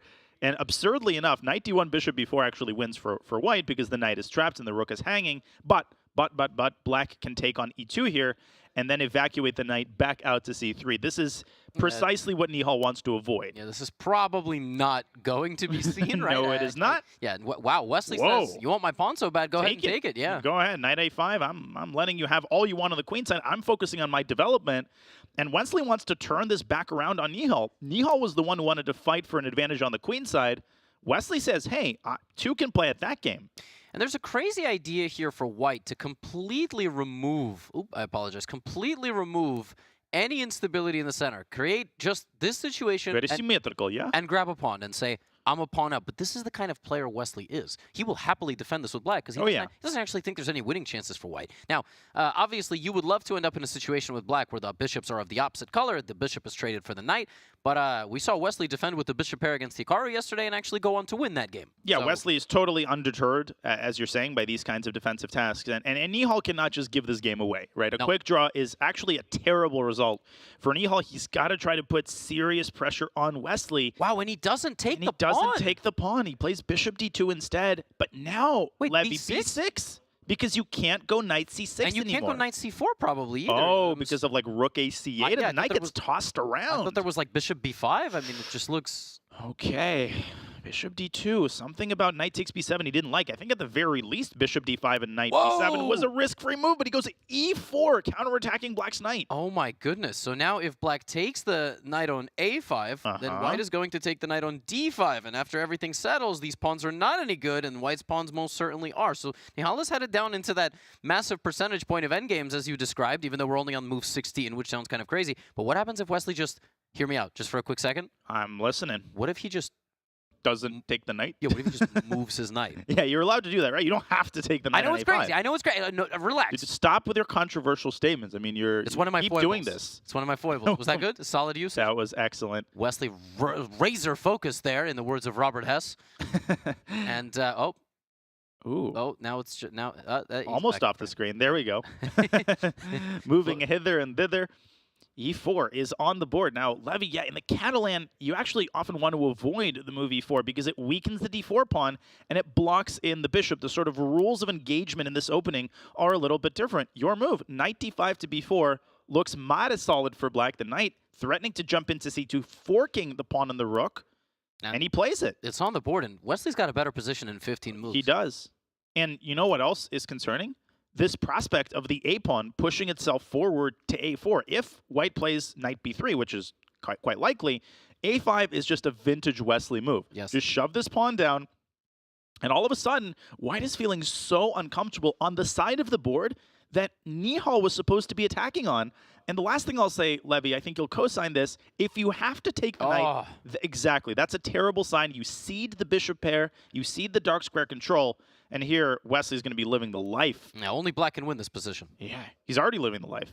He's already living the life. Now he just has to actually win the game. This is shocking. And this is completely, again, uncharacteristic for Nihal Sarin. This is now the second game that we've seen in this match. He has deliberately gone for a candidate, if not, dare I say, world championship level type of opening. What that means is, in those types of ultra elite and prestigious events, you play the meta, as we call it in chess. There are metas in different video games. The Catalan is the meta because you try to play 15, 16 moves of theory, find a small wrinkle. The same thing in the Petrov. That's all been played in the last weeks, if not days. If not, there's tournaments happening right now in the world where these openings the are Catalan is being played at any particular given moment. At any given moment, right? You see those crazy ads on TV. Oh, every second there's a Catalan played. So I don't know what's going on here. I don't know why Nihal is not looking to mix it up more. And obviously, hindsight is 20/20. It's easy to say in retrospect, oh, the Petrov was a bad choice, and then if he would have drawn the game, we would have been praising, and saying how great the Petrov is. But he didn't. But he didn't.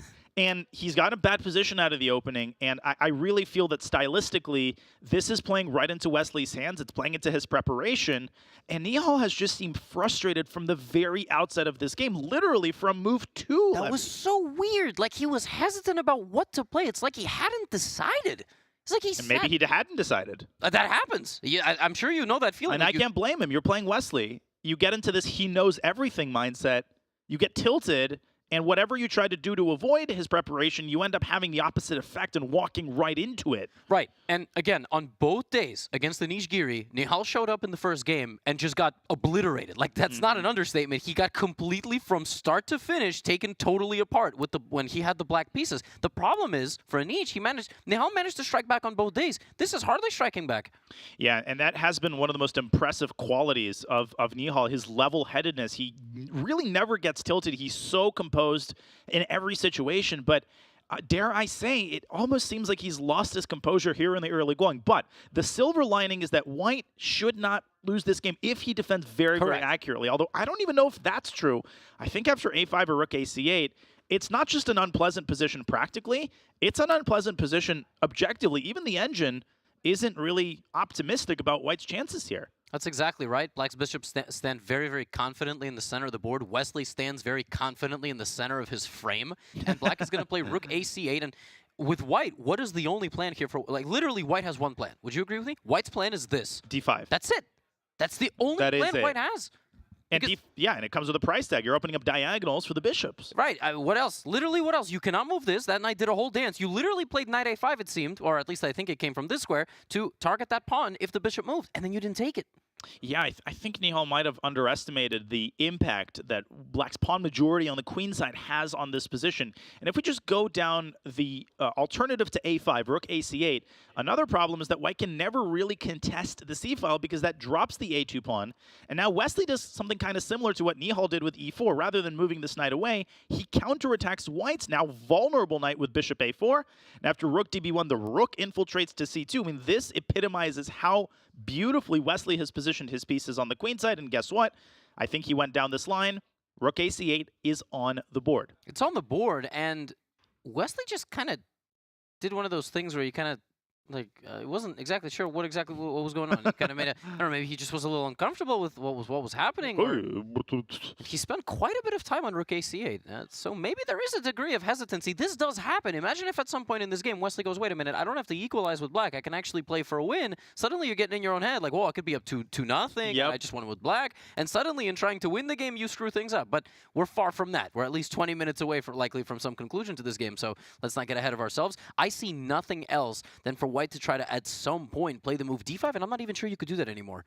Yeah, d5 just comes with too hefty of a price tag at this point. If you play d5 after ed, I'm not sure exactly what... There's so many different threats. Okay, bishop f6, not quite possible. That's why a5 is such a nice move. It defends the knight with a pawn, but you could play a simple move like bishop e7 to d6, right? Simple, stabilize the position. And to your earlier point, Levy, I think it is very important for Wesley not to jump the gun here and to remind himself that if Nihal does a good job and makes a draw, that's still an excellent result for Wesley given how he's been playing with White. So I wouldn't put too much pressure on yourself if you're Wesley So, and I don't think he is. He doesn't need me to say that. I mean, his psychological mindset is amazing. It's among the best.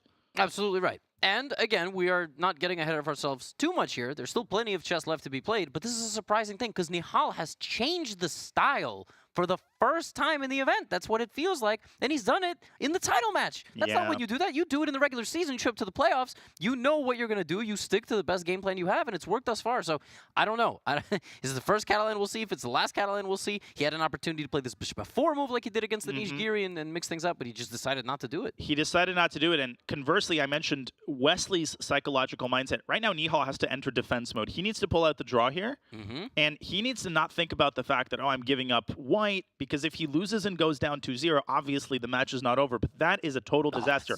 At least with a draw, he's very much still in striking distance, so it's important if you're Nihal not to make this into more of a crisis than it is, and I think that's precisely what he's doing. I think d5 is a great start. It's a great start, but we have talked about you could just take, you can play knight c2 by black, you can play bishop d6, but at least he's trying to do something, and we see from Wesley's time management, just general facial expression, that he's not exactly sure what to do here. He might sense that the position is equal, he might sense that maybe he's got some more activity, maybe he's slightly better, but you have to make moves. You can't just sit here and hit the pause button and say, I'm better, so let's end the game. It's not how it works. Yeah, and I think he will start with e takes d5. I don't really see any risk of making this move. You could kick the can down the road one move, and then you could start deciding. But the problem is e takes d5 actually opens up even more opportunities. It opens up the possibility of bishop g4. This bishop could move to f5. You pointed out knight c2. So a lot of moving parts here. Right. And Wesley has to figure out how to put the puzzle pieces together, and he puts them together with a knight sally to c2. The knight is now attacking the rook. The rook, of course, goes to b1, because if it went to c1, it would be attacked by the dark-squared bishop. Now what?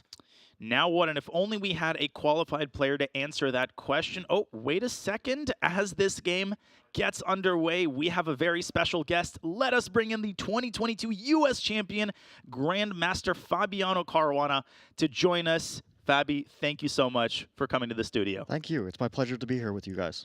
All right, Fabi, there's so much to unpack. Wesley is leading by a point, but let's jump right into this endgame. What do you make of Nihal's opening choice, and what do you make of Wesley's winning chances in this position? I think the opening choice was a disaster, to put it mildly. I think maybe Nihal was expecting a different line of the Catalan that Wesley would play. Maybe the more solid lines that Hikaru tends to play with bishop e7 and sacrificing a pawn on the queen side, as we saw him play against Duda earlier on in the tournament. But yeah, Black just got a better position. Straight from the opening, comfortable. Wesley knows it well. He's played this line. I mean, I know from experience because in 2017, I played the Catalan and he played the c5 line against me. And yeah, overall, very, very good opening outcome for Wesley. Why do you think Nihal was so hesitant even on move 3, 4, 5? Did you see that? He kind of looked already frustrated. Do you think it's just that move c5 and maybe even the early capture on c4? I think that c5 came as a surprise. I'm not sure exactly why it was such a surprise. Maybe he was looking at the recent opening tree and saw Wesley's playing other lines more frequently. But still, you have to suspect that Wesley, he's capable of going for this line. He's done it before, and in general, he's a player who, if he knows, he knows theory very well. He's ready to jump around a little bit. He generally keeps his stable repertoire, but in some places, and especially the Catalan, he is ready to go in a different direction. Maybe he was looking at, like in the Grand Chess Tour in Bucharest, I think it was, I was playing the Catalan. I was thinking that Wesley would go for the classical lines, and he did, but he was still trying to surprise me. So when I think of Wesley and the Catalan, I think he's going to try to jump around a bit because it's not his most pleasant opening. He's actually said this himself, that he doesn't like when people go for this opening. So maybe he thinks, I need to jump around a bit to avoid preparation. Fabi, let's take a look at the position. Is it damage control right now for Nihal, or do you still kind of try to stabilize the position? Or are you trying to kill off the game and just really hoping you get a draw? And by the way, how do you do it? Like, if you're playing with Black here, what's the next step to taking over this game? Well, at this point, we're already talking about Black playing for an advantage. I think he has a very safe move here, knight to b4. To me, it looks like that forces White to recapture, and then Black takes, and Black has the bishop pair.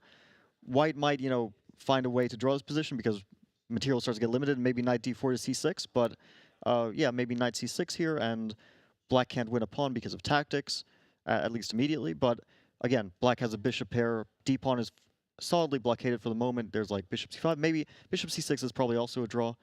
But yeah, I don't think that White really plays for an advantage. But Nihal, at this point today, I think he really needs to end the day with -1. 50% would be great, but at least make sure it doesn't go to -2, and he'll still have a shot tomorrow. So he just has to make sure not to lose the game now. Wesley's thinking about how to increase the pressure. There's like moves like bishop g4, there's knight to a3, there's, some moves which are more ambitious, but also might involve an element of risk for black. And from Wesley's tournament point of view, match point of view, it makes sense to just play knight b4, trade off pieces, and go for a solid position. Yeah, I agree completely. Yeah. No, I was going to say, like, you can play bishop g4 and basically say, I'm now playing for a win. But the more you see Wesley spending the time here, what do you think goes into that? Because some of these moves look relatively natural, right? But he's very frequently now spending 1.5 minutes, 2 minutes on his moves. And does he look comfortable to you? I mean, he kind of looks really focused and not exactly just exuding massive amounts of confidence, but he just seems locked in. From his body posture, his expressions, he looks tense, he doesn't look comfortable, but I said this before, I don't think we can really read into body language. Yeah. We're, generally speaking, not very good at doing that. We think that, something means something and it actually means nothing at all. And especially with Wesley, sometimes I've seen him shake his head a little bit, and you think that means that he's in a bad position, but then you see, oh, he's actually winning. So it doesn't necessarily mean anything that he looks intense. He might just be very concentrated. I think that he realizes he's a bit better, and he can play solidly here. I would say, since he's getting a bit lower on time, he might tend towards that, but he plays a very ambitious move, bishop to g4. Wow, Okay, bishop so g4. he hits the rook. The rook's probably going to move down to c1, and then he's going to have another decision to make, whether to drop the knight back to b4, kind of similar to what you mentioned earlier, Fabi, or to play the weird-looking move knight a3. Obviously, that hits the rook on b1. We could get a trade of all 4 of the rooks. Who is that going to favor? I think that it might favor black because of a very concrete line, and we start with rook d to c1.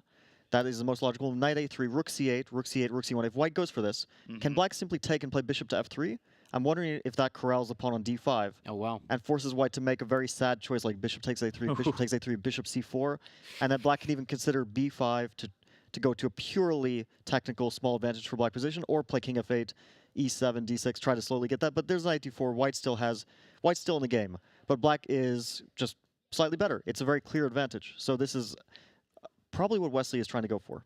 Yeah, I could totally see him squeezing out a win in this kind of endgame. Like, this type of position is a nightmare to have against Wesley. Okay, rook dc1 has been played and accompanied with a draw for which Wesley has accepted. Wow. That's an interesting decision. Fabi, what do you make of that? I was not expecting that. That totally out of left field. Maybe the time situation played a role? Yeah, but in that case, why not play knight b4? Because there you're just a bit better. But okay, draw overall, good result for Wesley. I mean, we can discuss whether or not he should have played on a little bit longer. I think we see like a look of disappointment, and maybe that means that he was expecting to have more of an advantage, and then he had to settle for, thinking that he's not actually that much better, and he just goes for a draw. I don't know if he's disappointed overall with this result, or if he's happy to have made a very stable draw with black where he was never in danger. He's sitting there and still analyzing, right? So he's still looking at the board and going, could I have played a little bit more ambitiously? It's fascinating that after such a dominant performance in Game 1 and such a stable and nearly flawless performance against Hikaru, he still got some degree of hesitation. Like, man, maybe I should have played on, A little bit of indecision. But as we go to the scorecards here, it's 1.5 to half. He's doing quite well in 2 games, right? Yeah, he's doing great. From a match strategy perspective, a draw with the black pieces is an excellent result. He leads 1.5 half. Fabi, we're sorry that the game ended so quickly, but we greatly appreciate your insight. It really is an honor. Thank you for joining us in the studio. Thank you. It was a pleasure being here, and I'll see everyone else back at the host step. Indeed, you will be covering games 3 and 4 with the great Robert Hess very soon. Okay, there isn't all that much to talk about in this game, but there were a couple of surprises in the opening. Whatever Nihal Sarin does, he has to remodel the house of his openings. He's going to have to make serious changes in order to get on the same level as Wesley. Fabi called the Catalan a disaster. Levy, I don't think he was overstating the case at all. It was a disaster. Yeah, I think so. Moving forward, I think if Nihal plays a main line, he needs to play knight c3. Do you agree? I feel like nowadays, forcing the Nimso Indian is actually becoming more trendy. We used to stop doing this, but you can play some e3 bishop d2 line. You can keep a lot of pieces on the board. Don't go into the main lines. I bet the next time Nihal plays white, we're getting the Nimso Indian. That's just going to be my pick. I know we can't pick openings, but we're picking the players to win the match. The Catalan was catastrophe. I mean, that was just... It was. Not good, and his time is ticking. And I thought Fabi had a couple of great points on what it is that Nihal might have been expecting. I think that he might have expected one of the trendy lines. I mean, everybody's playing this D takes C4 and B5 line nowadays, right? Sure. Which Hikaru has played, but let's not lose sight of the fact that Black has 7 or 8 reputable lines against the Catalan, and it's not one of those openings that you necessarily always have to have the same response against. Wesley chooses a very old line, C5 and Knight C6. Here, there's 2 moves. There's the immediate DC5, which Nihal played. The move Knight E5 is an alternative that has a little bit more of an edge to it. Nihal goes for the endgame. This is all very standard fare. Black gives away the pawn in order to ruin White's pawn structure. And the first surprise of the game for either side, they continued blitzing out their moves, a trade of knights. White fixes his pawn structure, and this move, Knight A5. Right. Very ingenious, Levy. You're trying to provoke a weakness, but I love the way that Wesley responded. This just shows what his form looks like, and has looked like ever since game 1 against Andraken. That's exactly right. And here I was just so puzzled because Knight A5 seemingly prevents the light squared bishop from moving because you're going to take the pawn. So Knight A5 prevented the light squared bishop from moving because you're going to take the pawn, and then the bishop moved, and then you didn't take the pawn. And then you didn't take the pawn. Yeah, I mean, obviously he was afraid of something like this, bishop A4. But then why play Knight A5? I just don't. Exactly. Why play, right? The only consistent thing was the inconsistency. He allowed Wesley to push his knight away. The knight dropped into B4, the rook to C8. Wesley firmly in control, but ultimately the decision to accept a draw in this position, solidifying his 1-point lead. He will have the white pieces in game 3. Nihal has a lot of work to do. Absolutely a lot of work to do. That was a complete nightmare. I think he's going to play D4, C4. I think he's going to play Knight C3 and force Wesley So to play the Nimso Indian. It's more forcing. There's more lines, more opportunity to keep the pieces on the board. In Catalans, you can play 10, 15 moves of theory with Black, and the game is just dead. And that's exactly what happened there with Wesley. This is looking like an uphill battle for Nihal Sarin. It most certainly is, especially since he'll have the black pieces. He will have to make serious opening changes. It's been a pleasure bringing you the first 2 games, and now for more reactions and insights, let's toss it back to Danny and the gang. Danny, take it away. Thank you, Danya. Let's quickly go around the horn with intros so we can dive into it. Amon Hamilton is here, Danny Wrench, James Canty, and Fabiano Caruana. Guys, we're going to bring up the scores here just to show everybody who might be tuning in what the results are. Wesley So wins game 1, but then unlike all of his other matches, Nihal Sarin not able to bounce back with a quick rebound victory. He draws the second game with White, and in a game that if anyone could have pushed toward the end, guys, it was probably Wesley. And I want to throw to you, Fabi, because what's interesting is everyone obviously painting the narrative right now, Nihal's in trouble, and for good reason, right? Wesley won, draws easily with Black. But there was a moment there where it turned around. I was like, is Wesley going to bring the hammer down? Because he took the draw instantly the moment Nihal offered. I wonder if maybe he'll regret that a little bit because he was pushing a little bit there. I think Nihal is a bit relieved. Yeah, he made a draw that's there my point. Because he was on the back foot the entire game. Opening just didn't go well. He looked upset from the start of the game, like Wesley had surprised him a little bit. I think for him the most important thing is that he ends the day not on a disaster, not on -2, and he's able to reassess his openings tomorrow and potentially find some ideas, because right now he's out of ideas. No openings, no way to pose a problem to Wesley, which is really going to be a problem. You need something in the opening to at least get a game. Against Anish, he showed that, bishop f4, early sideline, those lines with G3, B3, where he was trying to find some slight pull, some slight way to press Anish here and there, and he was able to do that very effectively. Today, so far, he's just getting worse with Black, worse with White. He needs to reassess. Does need to reassess. What can he do to turn this around, Amon? Well, the thing about this match so far is that you can easily look back on the moment we just saw and say, oh, that was a great call by Wesley, or that was a mistake, based on how the match turns out, of course, yes, right? In hindsight. But right now, Fabi alluded to it. He needs to check those openings. Nihal with the white pieces, that's where he's been recovering in these matches. Yes. Right? But when the white pieces don't go your way, then suddenly you're back with the black pieces against Wesley So. And, if you get tough positions with the black pieces, Danny, and you're not putting pressure with white at all, you have no chance in this match. So he's got to fix it with the white pieces. He certainly can't have a disaster. I like Fabi's point that even though he lost the first game, at this point he might even prefer just getting to the next day as long as he doesn't lose anymore. So what would you do if you were Nihal's coach? He's going to get black for the second time. We saw what happened with the Petrov disaster game 1. What are you telling the youngster? First off, look, youngster, we're going to have to play what we know the best. Whatever you know the best, you need to just bring it out now, because Wesley is not anybody to play around with. We stopped the bleeding, so that's good. We didn't lose 2 in a row, make this a whole disaster show. So a lot of times you need that half point to just at least, all right, whew, I breathe, reset, and then, you know, Wesley's doing great. I mean, wins the first game with white, and then drawing with black. That's high-level chess. That's how it's supposed to be done. And now Nihal's about to go in here, you know, with the white, with the black pieces and trying to do his thing. So it's going to be tough for him, I think. You know, uphill battle, bro. For someone who's been accused of maybe adding drama where it's not needed at times, guilty of that. I do want to say, though, again, obviously right now, totally the ball is in Wesley's court. He now gets white again. But it ended so fast, we all like threw on our microphones and ran in here because I was just saying out there in our live TV room, I'm like, Wesley has chances to win his black. So Nihal saved a game against Sevion. And we said in that moment, Fabi, we said, if he comes back in this match, we're going to remember this game where he held this draw, Sevion was winning. If Nihal wins next, Wesley's going to be looking back at some of these games maybe with regret, opportunities where he could have pushed and didn't. I wouldn't put so much weight on this game just yet because it wasn't a decisive advantage. It was a small advantage. He could have pressed. I think he should have. And yeah, sometimes small things decide a match, right? Yes. We might look back on it as something that Wesley should have done better, but at the moment, I wouldn't really put too much weight on that. Okay. I like what James said about what Nihal should do, which is, you know, do what you know best. Because Wesley is a player with superior positional understanding. He has experience. He's played chess for so much longer against top players. So Nihal has to get the game into positions that he knows, not like this sort of Catalan stuff, which he's trying to surprise him, but he doesn't know too well, as this game perfectly showed. He needs to do what he's comfortable with. Yeah. All right. Well, good stuff there. It remains to be seen whether Nihal can turn things around against Wesley So. But as we know, Nihal Sarin did defeat Anish Giri in the semifinals to make it to the championship match. Despite the loss, Giri had a great run at the CGC, and perhaps it was because he spent some time with you, James. You know, drip recognize drip, you know what I'm saying? So, of course it is. Man, roll the tape, man.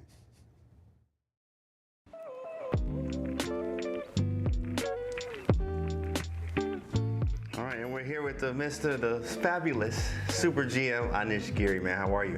Good, thank you. Good, man. Good. Look at him. First, we got to do a drip check. Look at the drip. Check the drip, okay? Show him the socks one time. Show him the socks, bro. Special sponsor. Don't do it. Jeez, look at those. Well, look at it. Yeah. You see the lace game with it? Jack, okay, take notes. Super GM drip from Anish Giri himself, okay?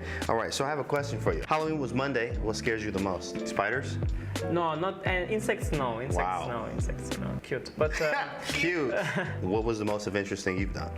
I mean, I went like mountain skiing a lot of times, but I don't honestly think it's that adventurous. Like, if you tell me, like, you know, I don't know, you become a CGC winner if you go bungee jumping, okay, I'll do it. But, right. Pre-game rituals. I have this playlist called like, you know, you've got these soundtracks, yeah, like of these epic movies, yeah. Yeah. Bad Boy. You've got this Inception type, you know, the Dark Knight Rises type. I tried that, didn't really work, so. How do you handle high stakes pressure? 200K on the line, big fella. That's a lot of money. Yeah, honestly, like, you don't think about money so much. I think nowadays with like the bank accounts, wire transfers and all that, you don't really get the feel. Like, I imagine if you had like you would have to pack all these dollar bills into your bag from every tournament. You know, like you want to buy like, I don't know, a car, and you just come with these big bags, you know, and cash. Put it down. And all right, well, thanks so much for being with us today. All right, and congrats and good luck to you in CGC. Thank you.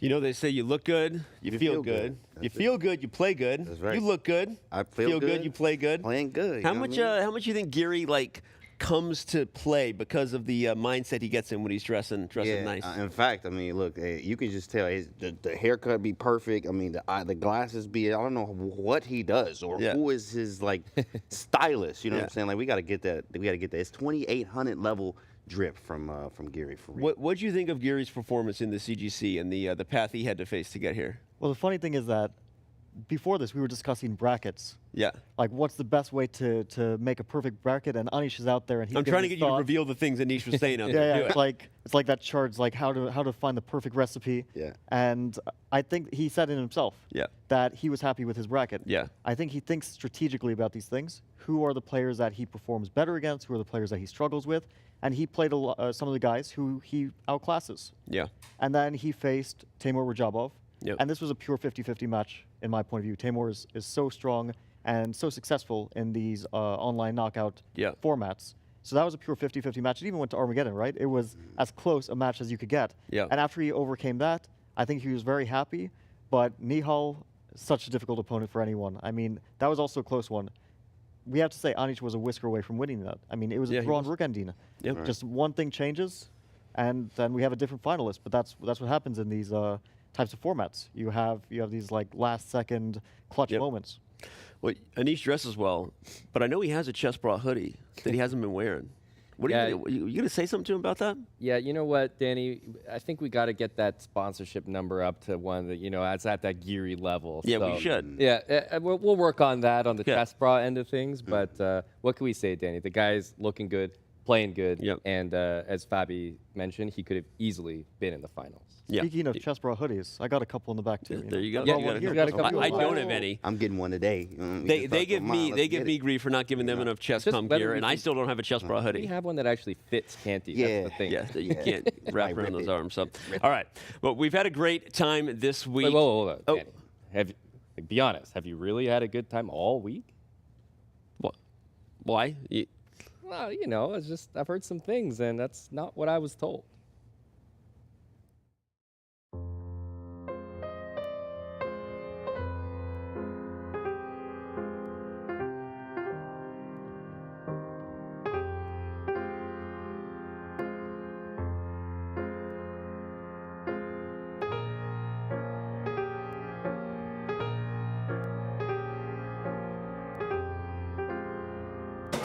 Hey guys, how'd it go? Did you have a good time? Go away.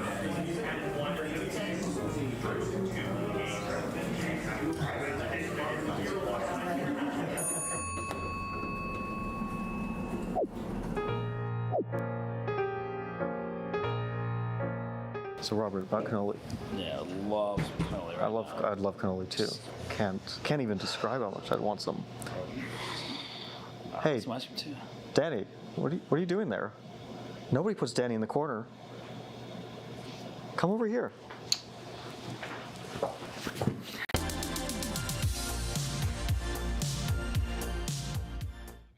Well, this was all improv, right? It was all improv. I mean, the cannoli thing, that was all on Robert. I wish I could take credit. It was amazing. I do love cannoli, though. How about you? For those who didn't listen to what Fabiano said, roll the tape again. It was hilarious. Fabi ad-libbing the cannoli. I almost cracked up when I heard him saying it. Almost ruined the whole skip. But for those who don't know, we threw that together in like literally 5 minutes, and I hurt my hip. Danny, it's just nice to see you included, Right. Like, it's your happiness genuinely makes me feel happy. I heard they're even letting you maybe back in the commentary booth again. Getting a promotion. They're letting this guy throw a few pieces around from time to time. I might get back in there again. Yeah. All right. Well, before we take a quick break, a quick reminder. The SCC is back with these confirmed 14 players. The main event, as we've been telling you, begins Monday, November 21st, with participants that include Magnus, Arjun, Hikaru, Jan, Fabi's here. We got Anish out there hanging out. He'll be in the tournament. All these players will be trying to earn their way through to get $100,000. And remember that 2 people will also be qualifying their way in. It's the most exciting Speed Chess Championship to date. Type SCC, use the command in chat for more. All right. Much more to come from day 2 of the CGC Championship Finals as we push towards Game 3 in each of our final matches here. Twitch subscribers, we have plenty of exclusive content for you during the break. Do not miss it.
We're here at the Chess.com Global Championship in Belgrade with our finalist, Grandmaster Nihal Sarin. First of all, congratulations. A very tense day. Thank you. I understand it was not your first Armageddon bid.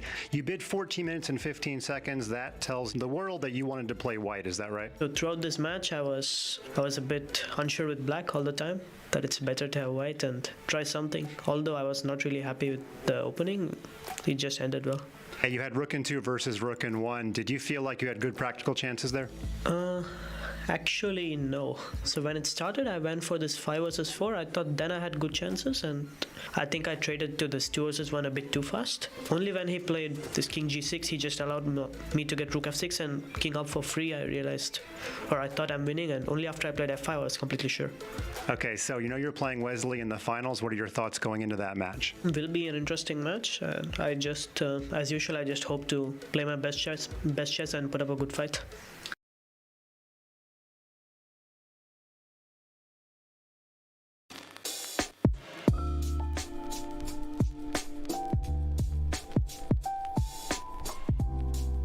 Alex, you told me if I came to Belgrade, I'd get a game in like 5 seconds. I've been sitting here forever. Oh, what's that? Oh, Peshka. Peshka, I didn't see you down there. You got to speak up when you want a game. Okay, let's get Peshka some phone books here, Alex, and then we'll get a game in the park.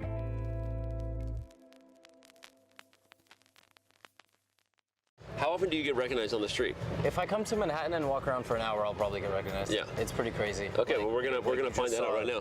Hi sir, for $1, do you know who this is? I don't know. I'm gonna guess a musician. Okay. Pretty good guess. He is an artist. Okay. He's an artist who plays a game. What game would he play? I'm not The sure. Game of Kings.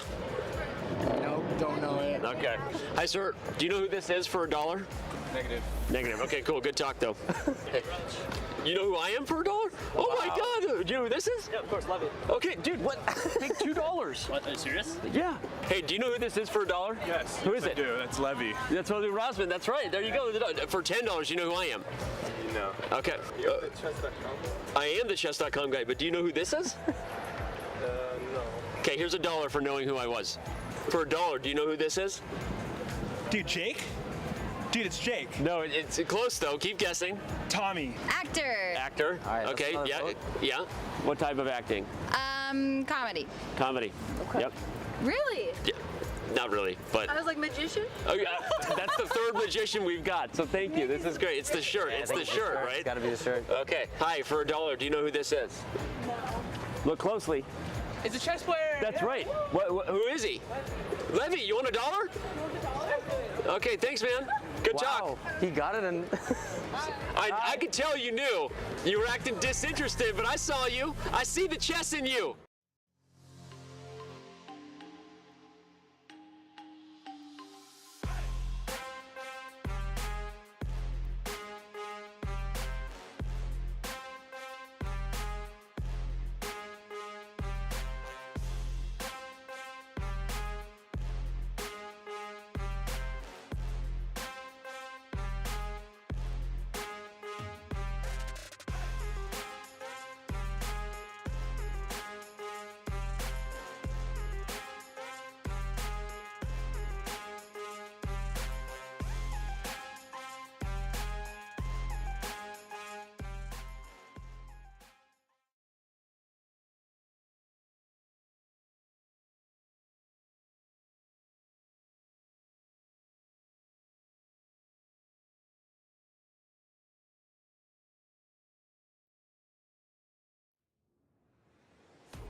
Welcome back to Toronto and our coverage of day 1 of the CGC title match. More with Wesley So and Nihal Sarin in just a moment as our players get ready in Toronto and Serbia. Well, we are here in the studio. I am Grandmaster Robert Hess, and alongside me is the United States chess champion, the Grandmaster, the one and only Fabiano Caruana. Fabi, how you doing today? It's good to be back here with you, Robert. Yeah, I kind of missed you a little bit. Me too. Well, I think that one player who is looking to get back into this match is Nihal Sarin, because through 2 games, Fabi, Wesley So jumped out to that great first game with a victory, and in game 2 it was a draw. So we currently sit at 1.5 to half in Wesley's favor. What does Nihal Sarin have to do to turn this match around? Well, I think it's going to be a tough road for him. I mean, he already showed that he's vulnerable with black, and he's struggling with the white pieces to find any sort of advantage or even to equalize. He was in serious trouble in that second game as well. So openings are going to be a big problem. I wonder if he'll have some other surprises in store for Wesley. I think right now the most important thing for him is to play solidly with black, to try to at least hold a solid draw and, slowly inch back his way into the match. Yeah, if he wants to take home that trophy that we just saw there, he's going to have to take down the man we see on camera, Wesley So, who has been locked in throughout the entirety of the CGC. And Nihal Sarin, he has had an impressive road to, I would say Toronto, but he's playing from Serbia, but to this championship match, because Nihal Sarin, as we look at his player card, he took down some huge names, even in the round of 64. Rauf Mamedov is no slouch, and it only got more impressive from there. Yeah, as we said before, he beat Kramnik, he beat Ding. I mean, this is amazing. Like, nobody in the world would not be proud of the path that he took to get to this final. And I think we're all proud of him for never making a draw in the Berlin in those 94 rapid games and counting. He will not do that. He is a fighting player, and he's going to have to give his all in this game because he gets the black pieces in game 3. Wesley So has been locked in, determined. He beat Hikaru Nakamura, and for some, that would be, all right, I've won it. No, he's going to win it over the board. At least that's his hope. And Fabian, as we get into game 3, we see Nihal Sarin once more go to an offbeat opening, this time the modern defense. Early bishop g7, so striking towards the center with the pieces, but white with d4 and e4 here. This is just looking good to start with for Wesley. Yeah, this is a very risky choice. I don't know if I hate it yet that Nihal chose this opening. We saw that the Petrov, he's trying to play some very solid openings. It wasn't working out for him. It still shows that he doesn't really have openings to rely on. He's trying to jump and find some place that he's sort of comfortable in, at least in these pure kind of positions. Against Anish, he got chances with black. He even was able to get an advantage in a few games. Although when he repeated it the second time, that wasn't the right approach, and then he ran into some massive preparation. Still, this is very risky because you're accepting a bad position early on, at least a rather dubious one, against Wesley. And we saw when Hikaru played a dubious line against Wesley in that must-win game that Hikaru had to win to get back into the match, Wesley just was crushing him from the opening. Wesley is not afraid to go for aggressive stuff like h4, h5, or f4 right out of the gates. Right, pushing these pawns forward is an option for Wesley, just throwing them all up the board, trying to challenge this pawn on g6, force up to g5, and as you said, f4 could follow. But the good news for Wesley is he played a game just like this yesterday, as you mentioned. But for Nihal, sometimes when Wesley played this against Hikaru, you think, okay, nobody's going to do this against me again. I had such a good position. And it's weird. Maybe he's catching Wesley by surprise by playing into a position he just had yesterday. There's something counterintuitive about that.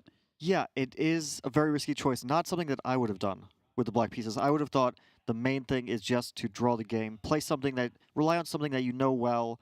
As James Canty said, play what you know best. But instead, he's going for a sharp fight. I don't know. Is he hoping to get winning chances as well? Does he already think it's in that place where he needs to get winning chances with both colors? I would think it's still too early for that. But this is a very combative choice. I mean, black is going for c5. That's clear. That's where his counterplay lies. The problem is that, white has the giant space advantage and the levers, let's say, on the king side to play g4 and then either g5 or h5, depending on the situation. So, yeah, it's a very sharp opening choice, but we could see a disaster for Nihal because it is also comes with a high degree of risk. Well, let me ask you something. When you're playing Wesley So, let's take the person into account. Do you think this is a good choice by Nihal? Because he played a Petrov. He played sort of a main line, and Wesley punished him for that. So playing against somebody as principled as Wesley So, taking him out of theoretical waters, is that potentially a good decision? Well, from my own experience, when I was in a must-win with black against Wesley in a match 2 years ago, I played a sort of very, very offbeat King's Indian type of thing.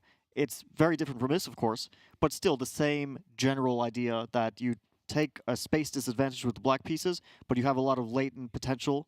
The bishops on b7 and g7 firing down across the board, and if black were to get c5 here, and, white can't answer it comfortably, then black gets a lot of counterplay against that king, because the white's king on the queen side, also not totally secure. Black's king is, of course, in the center. Definitely a weakness for black, and if it goes to the king side, it's not even clear how it would get there, because h6 is falling if black were ever to move that rook from h8. So this is a tale of two weak kings. Okay, I like the way you put that. That's quite poetic. You should become a writer someday. Yeah, I could write a book. It's a tale of... give you some ideas there. I think you just had the book title. You don't need to change anything. You're perfect the way you are. And c5 has been played. Your chess analysis on point. The bishop on g7 is about to be opened up. And this is a critical moment because I was about to say, when the pawn d4 is put under attack, you're tempted to move it to capture. And here, with this bishop open, there could even be a timely bishop takes c3, which is exactly why Wesley put his knight on e2, covering the knight on c3, developing his piece, can put a bishop on d4 at some point, and still has the flexibility of pushing his pawn on g4. If white plays knight d4, which I think is Wesley's plan with his last move, knight g to e2, are we seeing some sort of delayed Dragodorf? It looks like that's what black has the dragon structure on the king side. The bishop on b7 is typical of the Dragodorf. And the knight on coming to d4, it looks exactly like that opening, which is funny. When is the last time you saw a Dragodorf at the top level? Well, I guess that felt like a personal insult because I like playing the Dragodorf, at least online in Blitz. I'm sorry about that. No, it's okay. We're going to have this ongoing feud, but Wesley So and Nihal Sarin on camera. And knight d4 is an option. The last move played, knight back to d7. I think that was a good choice by Nihal. He's rerouting that knight to e5 and c4. He wanted to go to b6, but knight d5 takes that out of black's control and also makes it harder to move this knight on d7. So, Fabi, is it time for Nihal to develop this knight from g8 to f6? You made this great point that black cannot castle. Let's say black had a free turn. You can't castle because h6 is hanging. So with all this, gameplay on the board here, I still feel like it's Nihal who's struggling to find the exact plan. Yeah, I think that white's moves are very natural and harmonious. The bishop might go to d4. The knight from e2 might go to c3, replacing the other knight that went into center to potentially change the structure. White would be happy if at some point black captures on d5, because that pawn on d5, it not only restricts the bishop on b7, it makes the e7 pawn a weak pawn on an open file, a backwards pawn, let's say. But instead, Wesley decides to trade pieces, which is also very decent strategy. And after knight takes f6, which is the only logical move, white will probably play knight to c3, but knight to d4 also an option. I like the bishop on e3 because it stops black from castling. And that king on e8, it wants to get out of the center. You're not going to get a good position long term if your king just stays there forever, because it's always in danger if, let's say white plays e5 at some moment, or sacrifices a piece on b5. That king might get into danger one day because it's stuck in the center. And if you castle short, then you just drop h6. So how does black respond if white simply plays knight to c3 here? Great question. I don't have the answer, but I do like Nihal's clock mention. And wow, big move here. h5 by Wesley So. He is sacrificing a pawn. It can be captured with the knight. But as soon as this knight captures the pawn, in comes move g2 to g4 to kick that knight right back to f6. The h6 pawn will be loose in many positions. And was Wesley getting impatient here? Because h5 was a big choice. He could have just sat on the position, right? If we just go back and we analyze a move ago, instead of the move h5, you mentioned knight to c3. That looked very good. Bishop d4 was an alternative, although that would have allowed black to castle because h6 wouldn't have been loose. And g4 also came to mind, but probably worried a little bit about the d5 pawn break.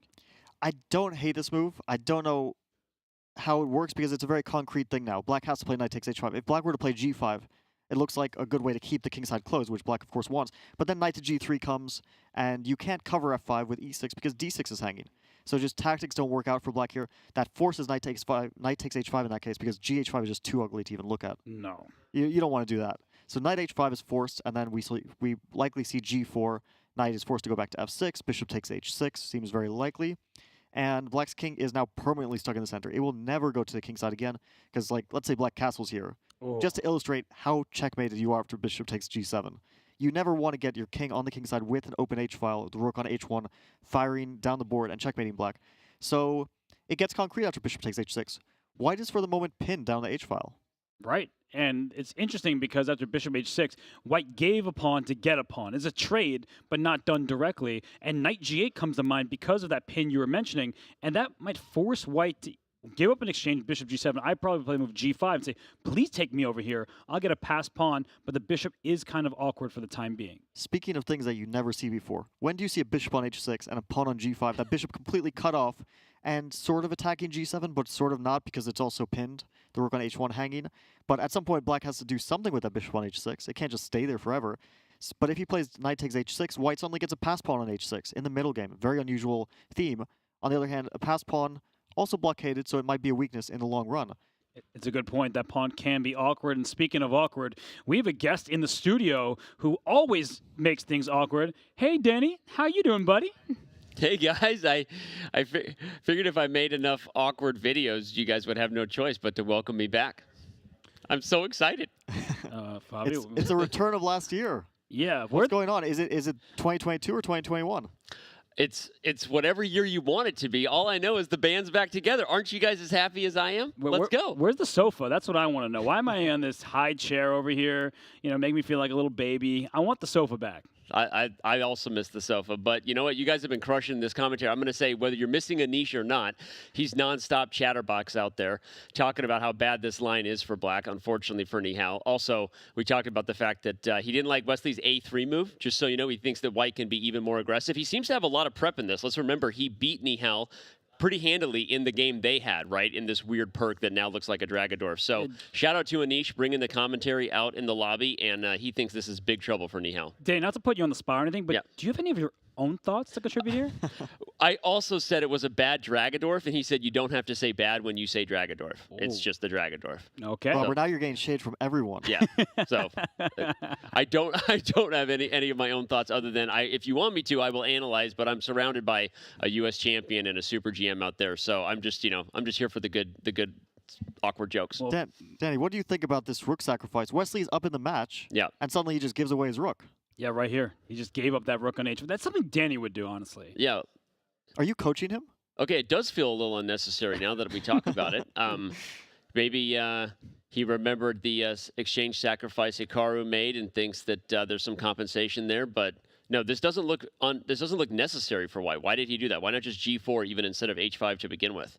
We were talking about that. I think that would have been a good choice. It would have been a pragmatic one, but he's going for the kill, it feels like, because when we take stock of the position, black does have two rooks, so one rook here against this knight, but your king is stuck in the center. And Fabi, you were highlighting this before, right? That king is never going to find safety. H6 is the target. You'll get a minimum one pawn and a knight for a rook.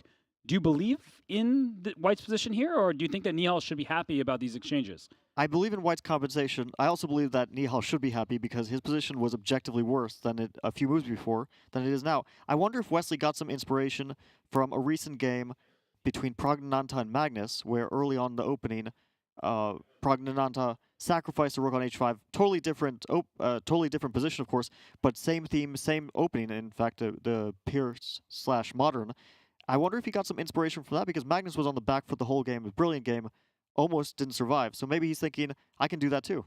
But from a practical perspective, I mean, I would love to even back up. It just doesn't make sense to me that we're in this position when Wesley was totally in control, didn't have to sacrifice the exchange, could play g4 here, could play knight d4, could play knight c3, right? Every one of those moves seems to maintain the edge.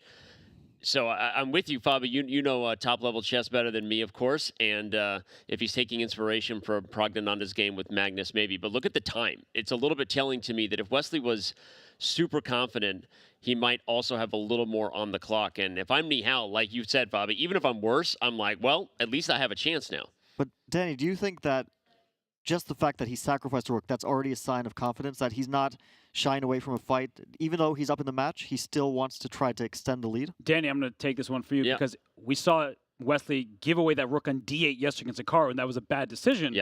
So I'm not saying that this was a terrible one. White still has clear compensation. But Danny, what do you make of that? Because 2 days in a row. Yeah, and the eval bar sliding up a little bit right as I'm about to say I'm liking Nihal's position. I guess what I will say is I'm liking how quickly Nihal has played. He's played rook g8, bishop h8, queen c7, and rook d8 all within less than a minute. Pretty sure he was under 12 minutes when that started. So at the very least, Nihal is showing that he has a plan. He wants to try to play d5. He's going to try to open the position. Let me just ask you, Fabi. Okay, so if you like what Wesley's doing, how is white justifying the exchange sack long-term with d5 coming? Well, I think a few things. First of all, the pawn h6, it's not really a pawn. It's like a zombie on the board. Okay. That pawn is at some point dropping off. So white does actually have a knight and a pawn for the rook, which is almost an even material balance. You know, we can say 3 and 1 against 5. It's still a sacrifice, but it's very close material. And the other thing is Black's king still stuck in the center and has no way to escape except maybe doing some sort of weird gymnastics involving king d7, c8. But this is very concrete. And concretely, White has a move here, queen to f2, which carries a big threat. Bishop to b6 would be winning the rook and the game if Black were to allow it. So this is a position where White will try to create one-move threats, try to stretch Black thin. I even remember a quote, I think it was about Judith Polgar, where her style was described as, she attacks you here, then she attacks you there, and you think, yeah, you cover this threat, then you cover that threat, but then at some point you just can't cover them all because they're coming at you from all sides. So White is trying to stretch Black thin here by attacking him from first this side and then that side and using the weak king on e8. I like it, and I just want to say that your instructive point about the fact that Black's king isn't going anywhere. I don't know why the computer doesn't like that. We might want to dive into it, but I think that's an important long-term point, right, for viewers watching, that sometimes the compensation doesn't immediately reveal itself, but every time the position opens up a little more, every time White makes a new threat, your chances of blundering in practical chess, rapid chess, as time ticks away, are always higher when you have a king in the center. I'll just push back a bit on that because I think Black is the one who wants to open up the position. And specifically here, I think that's the reason why Bishop d4 was a extremely big mistake, because now Black plays e5, Bishop moves back, and d5. And the thing is, the reason that Black wants to open up the position is because rooks love open files. And Black has an extra rook, so he needs to use that advantage. Minor pieces, they love to maneuver and try to find an outpost, especially at knight on h5. White would love to play a slow maneuvering game, trying to find better places for his minor pieces. But Black is just opening everything up, trying to trade another pair of rooks, and with each trade, Black's material advantage will be more and more felt. Yeah, this is a shocking move, I think. Bishop d4 just walks right into the pawn break in the center. Instead of a move like knight f4 would have stopped d5. It's clear with the move rook to d8, that is what Nihal's plan is. So I'm very surprised to see Wesley allow it to happen. Maybe he thinks that the king stuck in the center will give him compensation, and even more than that. And the move e5 in general, like from a principal point of view, that hands White the f5 square. This knight can venture back, but there's just no time for it. As we're talking about, d5 is blasting the center open. That may seem bad when you have a king there, but with a bishop and a rook seeing the light of day, Black's extra material is going to make its presence felt. And you see Nihal leaning in. He had that edge on the clock, and now he's going to use it. He's almost been thinking for about 2 minutes, and I think that's because I said this before, right before they agreed to a draw in the other match with Giri, that he maybe smells blood in the water. He gets that little razor-focused look. Sorry again for the awkward reference to our sponsor. Not sorry, chat. Razor focus from Nihal Sarin as he gets ready to maybe play e5. I think this is just a case of a pure blunder from Wesley's point of view. I think he just missed e5. Yeah. He was maybe thinking Black will play bishop d4, d5, and calculated something there, and just completely missed the move e5 as possible, because from a positional point of view, of course, it's obviously a good move once you see it, but it's a little bit unusual to block the bishop off on h8. But of course, it carries a very concrete idea, e5 followed by d5. So Nihal sees it, now he's just calculating the consequences. Okay, I'm going to push back because I know I was also saying this is shocking from Wesley, so I'm going to push back against myself. Okay. Sorry. Don't push too hard. But if e5, this bishop can slide back somewhere else on the diagonal, and then h6 is hanging from the queen. So by pushing the pawn up to e5, I feel like there's some loose squares in Black's position that give White some counter chances. Maybe it's after e5, this bishop goes from f2 to h4, go after the f6 square, something like that. Black should be better. I'm not going to deny that, but there is clear compensation, or at least clear threats that Wesley can make use of. So let's speak concretely, because actually what you said is very relevant, I think. Let's say the bishop were to go back to f2, d5, queen takes h6, d takes e4 again. Chess is always a concrete game. If the king were on a2, I think White would have a brilliant move here, bishop to b6. And then all the attacks would work, but you play bishop b6 here, rook takes d1, that comes with a check. And it's these little details, a king on b1 rather than a2, where, if it weren't check, White would capture the queen on c7 and restore the material balance. Or, in this case, material disbalance. But instead of just, losing all his pieces. And the other line you said, bishop f2, d5, followed by bishop h4, maybe that's the best way for White to go, but after rook to d7, I don't see how you make use of that f6 square, because if knight f6, Black captures, and the more important thing is d takes e4 is coming not only with a gain of material, but also with the discovered tech on the queen on d2. Well, we're going to see this because bishop f2 and d5. So Nihal plays what we were expecting. And it's a big moment here for Wesley So. Denny, he has the lead. We know how confident Wesley can become. And when he's confident, good luck to anybody beating him. But all of a sudden, he might be a bit rattled by his own mistake by playing bishop d4. I agree with you. And I was watching Wesley So's body language really closely because you guys had the chess handled, so that I did my job. I was watching his body language really closely. And I saw a little bit of a shake head. And Wesley, not an emotive player, right? obviously unlike players we know like Hikaru Nakamura, for example. But I saw a little bit of a head shake there, and I think Wesley revealed that he might have been a little frustrated with what he missed. I still like this line. Let's go back to it with Bishop H4 that you were talking about, Fabi. Rook to D7. And let's say there's Queen takes H6 now. Asking for a friend, because we all see the best move here. I see it too, but Fabi, I'm going to let you say what the best move is for black, because everyone wants to know. I just don't see what the problem is after D takes E4. It looks very scary because all of white's pieces are fiery, knight on H5, bishop on H4. Black's king is actually in a stalemate at the moment. But you can't use F6 square. That's the most important thing. And the other important thing is that a trade of rooks will not only limit white's attacking potential, but actually lead to a counterattack. Let's say rook takes D7, queen takes D7, and let's make one more move, bishop to F6. You're thinking, oh, I'm trading off bishops, and the knight is coming to F6, and everything's working out, and then suddenly queen D1 comes. No, Fabi, I got this. Bishop D5. Okay. I just wanted to, yeah, we all saw it. And that's it. That's game over. There, you would have beaten Wesley too. See, I mean, it's like we're all calculating at such high levels. I'm just hoping that chat's following us. That's all. Well, bishop H4 has been played. So rook D7, we're been calculating that. You don't play rook D6 because the rook becomes in a loose square. There are two white pieces staring down D file. So rook D7 allows the threat of D takes E4 to happen next. So rook D7, queen takes H6. Maybe the key for Wesley is keeping more pieces on the board. So just to show you a sample line, I feel like this, and Fabiano, you can correct me if you find something for black, but rook E1 sliding away from the trade. And if you take on F3, say you're really greedy, now a knight to F6 carries more threat to it, or bishop F6, your idea, because there's rook takes E5. And you mentioned how the king has no safe squares. Rook takes E5 is already a checkmating threat. Yeah, I think the important thing is, and what you said is absolutely correct, that once you're in a bad position, it doesn't mean that the game is over. You just need to find a way to keep the complexity in the position, which also helps if you keep more pieces on the board like rook E1 does. And the other thing is, since it's a rapid time format, and these players will at some point get into time trouble, make sure that your opponent has an abundance of choice. Mm-hmm. As long as it's not all winning choice. But if it's a difficult choice, and after rook E1, it is actually kind of a difficult choice because black's move isn't immediately evident. Black has a lot of choices. Queen D6, rook D6, E takes F3, as you mentioned, of course, always an option. Queen C6, all sorts of options. So you keep that complexity in a position, make your opponent think about it. Rook E1 is a great practical chance. But still, the more we look at how this position has gotten, I mean, this is a 3-result position. It's spice all over the place, and Nihal has an edge on the clock. The more I'm just looking back and kind of questioning the decision to sacrifice the exchange. I know we could say sacrificing the exchange was not the blunder this bishop d4 miscalculation was, but I just feel like with a lead in the match, with a position that is, you can grind that position in a number of ways that don't allow your opponent the counter chances the exchange sack does. I'm a little surprised, Wesley. It seems not like his character, right? Not the way he does these. I mean, Robert, I'll ask you, what do you think about that? I just feel like I was surprised to see rook takes h5 from Wesley. Yeah, we keep using these insights, and we see the wild games. Yeah. Nihal Sarin, a good percentage of his games go down that direction. Wesley So is not like that. He likes to have the solid positional style where he can play for small advantages here and there, but he doesn't want pieces flying. We saw what happened yesterday against Hikaru. Yeah.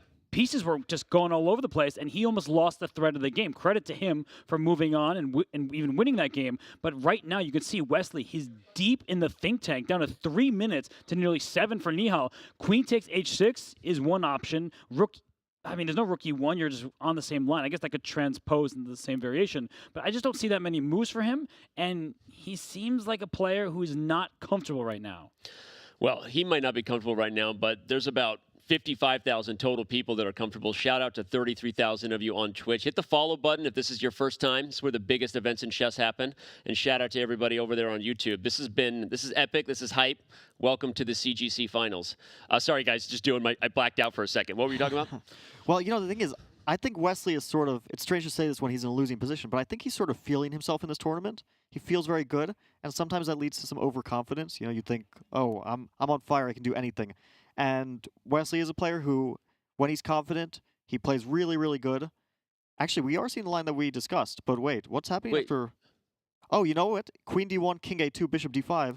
Looks like checkmate, but then c4 comes. Oh my gosh. And actually, black resigns there. or maybe, wait, it's not resigns. there's king d7. But still, this is not what black wants to go for. No, because you're blundering into a checkmate. You think you're going to checkmate your opponent, and then you walk into one. Danny, you might know a thing or two about that.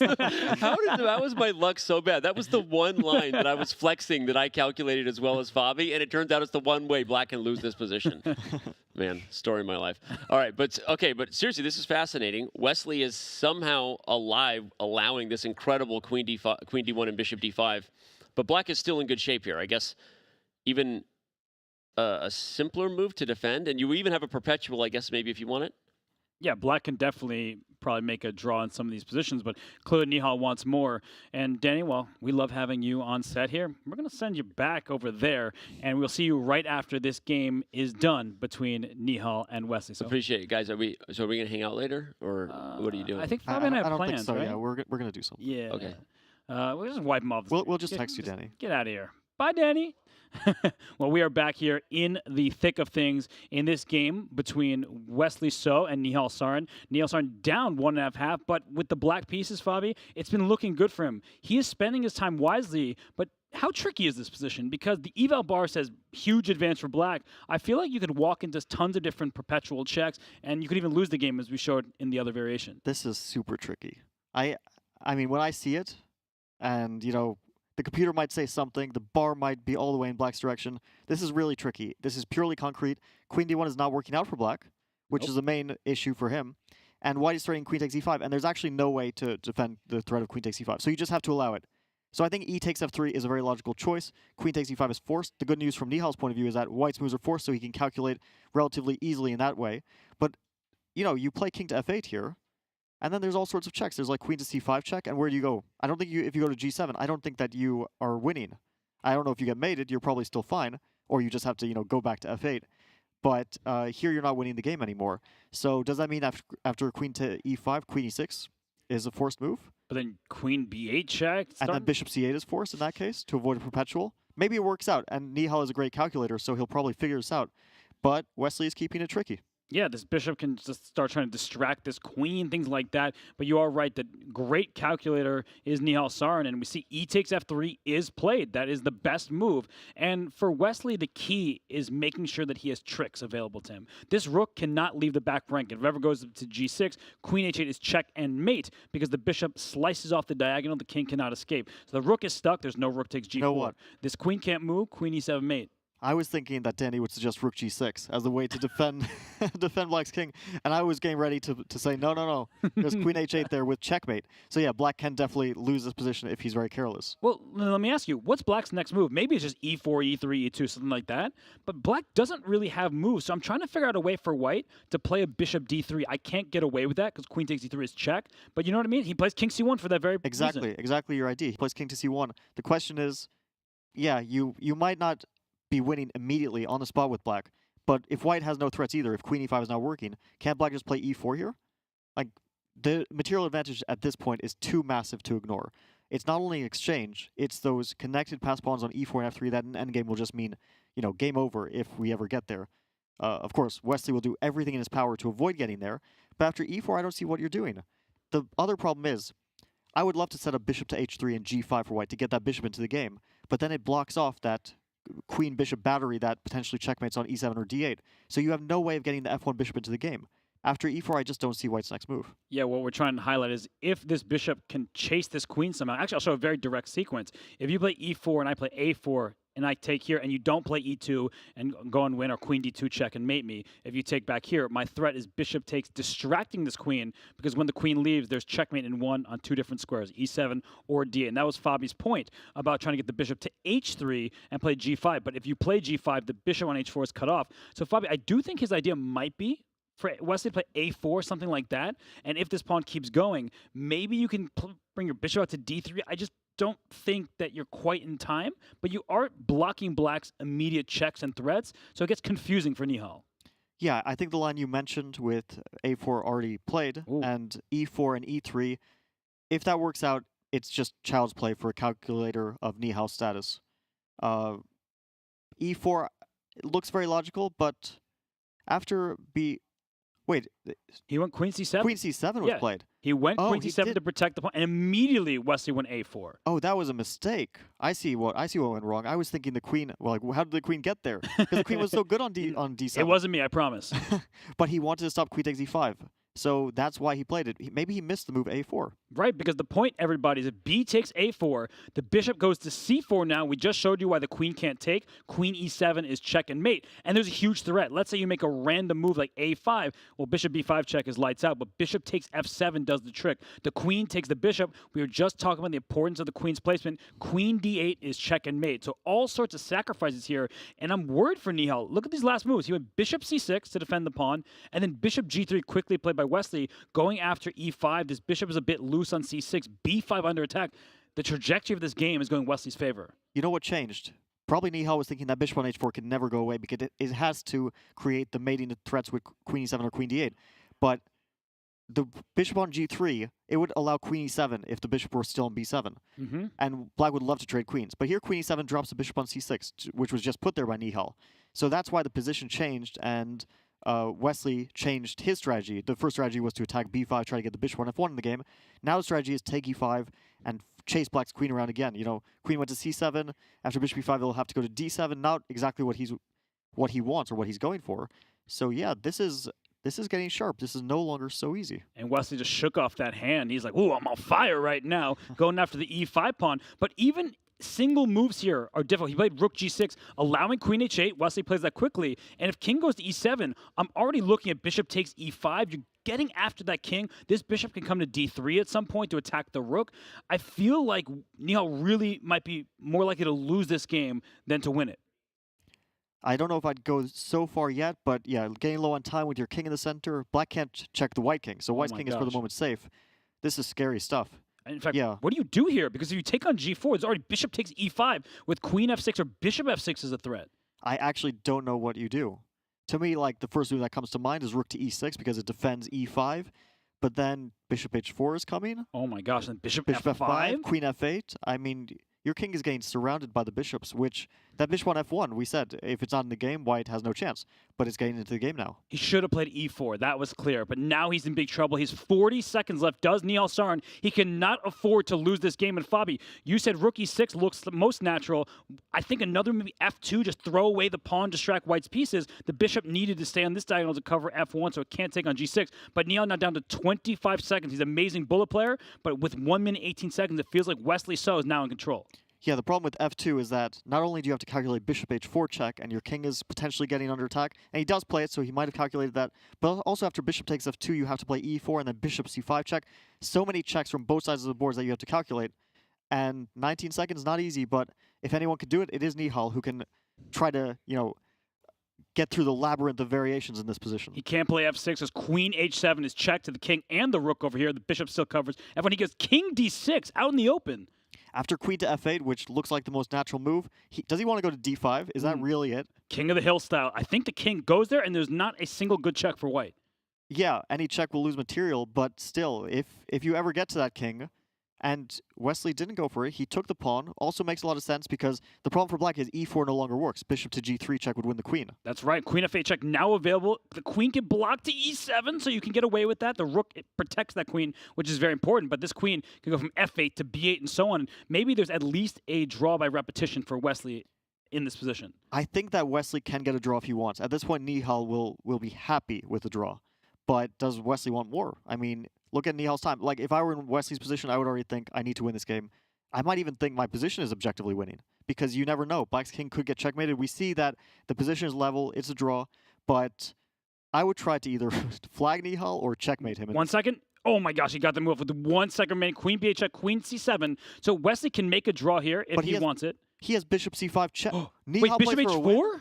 What was rook e7? Isn't bishop h4 just winning material on the spot? What was that move? Oh my god, I think Nihal's playing for a win, but he's really playing for a loss here. And Wesley down to 15 seconds himself. He plays bishop f5. He cuts this king off b4, and bishop c5 would be checkmate. But now b4 en passant. Don't forget about that rule. So it's queen h6. Oh my gosh, queen d2. Queen d2 is checkmate. King c4, you're not escaping. No, you're not. Queen d3. He just got himself checkmated. It's mate. Oh my god. And c4. c4, king b4, queen c3 is checkmate. King a2, queen a3 is checkmate. It's game over. it's just checkmate, and Wesley So finds it, and he goes up 2 points in this final. He claps his hand. You see the smile on his face. Wesley So, in staring down defeat, he escapes not just with a half point, with a full point, and he now is in charge here in the championship match. Fabiano, that was as shocking gets. To me, that is the worst thing that could have happened for Nihal. Not only was he in a great position to win and come back, but this is just a disaster. -2, Wesley is a huge favorite at this point. And not only that, but the momentum, the positive emotions. I don't understand rook to e7. Like, maybe things go wrong and you just try to make a draw, but rook e7, trying to win that position, you can't do that with no time on your clock. And maybe that's what happens when you trust your bullet skills, because you are a bullet beast, but it was not meant to be in this game. Wesley So takes game 3. Fabiano, I'm still surprised, and this is going to be a big question for you. I'm sorry to put you on the spot, but is this match over? It might be getting to that point. If I were Nihal, already very desperate situation, something has to happen. I think he needs to win the next game. That's the main thing. If there's a draw, if Wesley holds that last game, and going into tomorrow it's a 2-point lead, I would put Wesley at like 98% chance to win this match.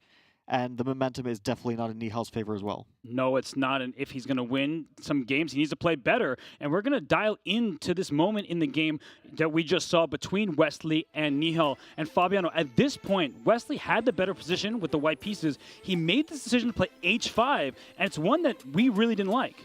We didn't like it, and it was going to turn out very badly for Wesley. But sometimes you make a gutsy call, and it works out. I don't know what he was thinking with this. Was he thinking, with rook takes h5 especially, was he thinking, I want to win this game? Was he thinking, I don't care about the result of the previous games, and I just want to play chess that I like and I enjoy, and I want to sacrifice in exchange? Like I said, maybe he was feeling himself at that moment.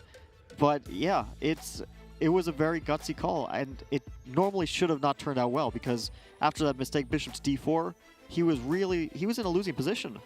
And we could have seen an entirely different match if this game...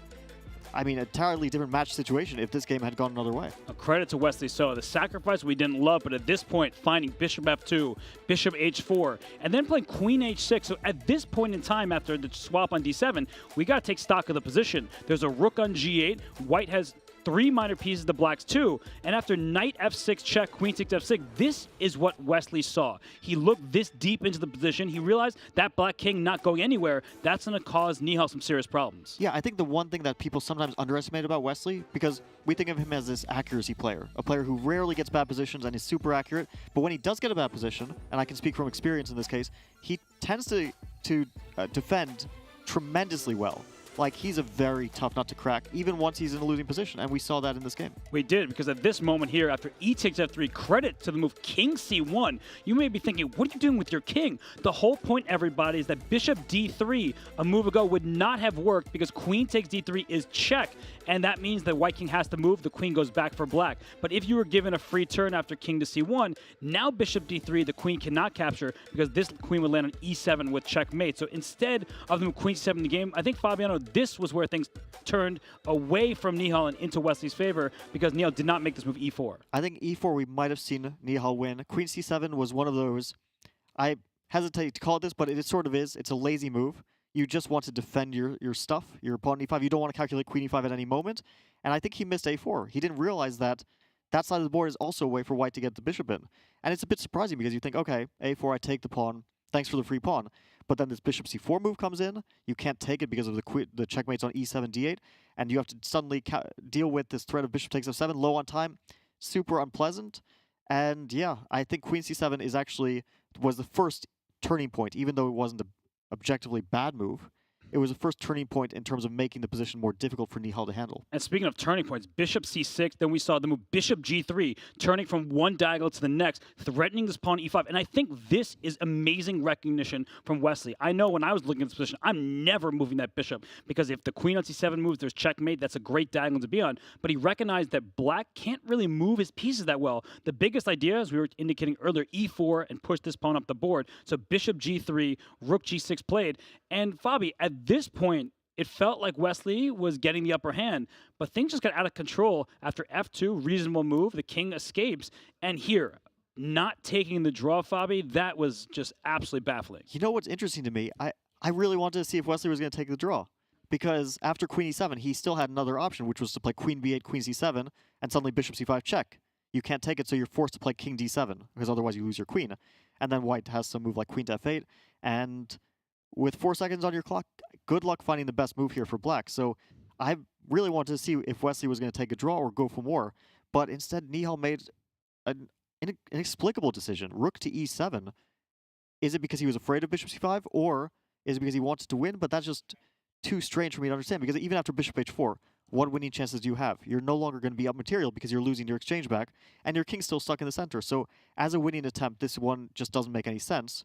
Maybe it was just, those last few seconds of panic, and as a player who tends to panic when I'm in my last few seconds, I can't fault Nihal for this mistake, but still, it was a very costly one for him. But I do appreciate your elaboration on that line, because in particular here, bishop c5 check, king d7, queen f8, I think that's a very scary line to face. And so Nihal likely saw that and went with rook e7. But the way this game concluded, bishop f5, your king is about to be checkmated, just 2 moves away. b4, bishop c5 would be mate, your king is nowhere to go. And after queen h6 check, the only move here is rook e6, a very difficult move to play in time travel because you're simply giving away material and your king still isn't that safe. The evaluation bar may say white's only slightly better, but practically speaking, with just mere seconds on your clock, in all likelihood, you're going to be in trouble. So, well, the reason, in fact, that black is in trouble there is not because of his king safety, because suddenly his king is safe there, because there's not much material left. But that g-pawn is actually running up the board. Queen to f8 comes in, and g5, g6. Black would have to find a way to stop the pawn. So even here, I think, practically speaking, this is almost 1-0 with 3 seconds on your clock against 18 seconds. So I don't know if this would have helped Nihal save the game, but at least he wouldn't have gotten checkmated immediately. Well, checkmate did happen. Queen d2, all of this was forced. At this point, Nihal's king could not escape, and queen c3 is checkmate on the board. And that wraps up game 3 analysis. So Fabi and I, we covered it all. We had to shake our heads a little bit, but when all is said and done, Wesley So, large and in charge. We'll send it to you, Danny, and the fellas. Wow. Well, as we peaked at nearly 60,000 viewers, we're all hoping that the chess in this match has not peaked yet, but we're going to dive into that right now. First, remind you, Amon Hamilton, Danny Wrench, James Canty, and now Daniel Naroditsky sits in for where Fabiano Caruana was. Let's take a look at the scores and show everybody where we're at. As we said, we're hoping the match hasn't peaked, but Wesley So, we saw him clap his hands, and then guys, as we came in, he was rushing out. He was giving himself a round of applause. You see that? He was clapping his own chest as he takes a 2-game lead over Nihal Sarin in what was incredible fashion. So quickly, let's dive in and talk about it.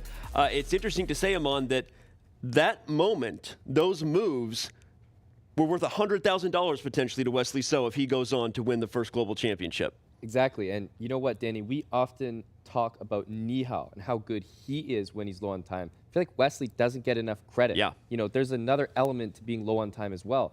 You can put pressure on your opponent in the most devilish ways, and Wesley is so good at that. He knows what you want to do. He knows how to play against it, and Wesley just kept that time scramble going, and it just felt like it was going to trend more and more in his direction. He probably thought at the beginning, oh, I'm happy with a draw, but near the end, he was probably playing that for a win despite the evaluation. It really feels like a bad sign, Canty, because those were, I think, the type of scrambles, the mutual time pressure, the crazy tactics everywhere that you're like, all right, if Nihal's going to strike, those are the kind of games he's going to do it in, but not so. Nothing's working. Nothing's working at all. We need to figure something out right now. Wesley So is on the cusp of winning the whole thing, right? We did the modern defense, didn't work, right? We seen him crush the modern with Hikaru, right? Like, why would we go back to the modern defense here? So again, another decision on the opening prep. With that repertoire, we gotta have it. We gotta have it down. And I mean, 2 games out already, 2 down. It's rough. It's very bad for him. We gotta make some changes. Yeah, I agree. Things are bad on all fronts, but especially Nihal with the white pieces showed a lot of indecision in the last game with the Catalan.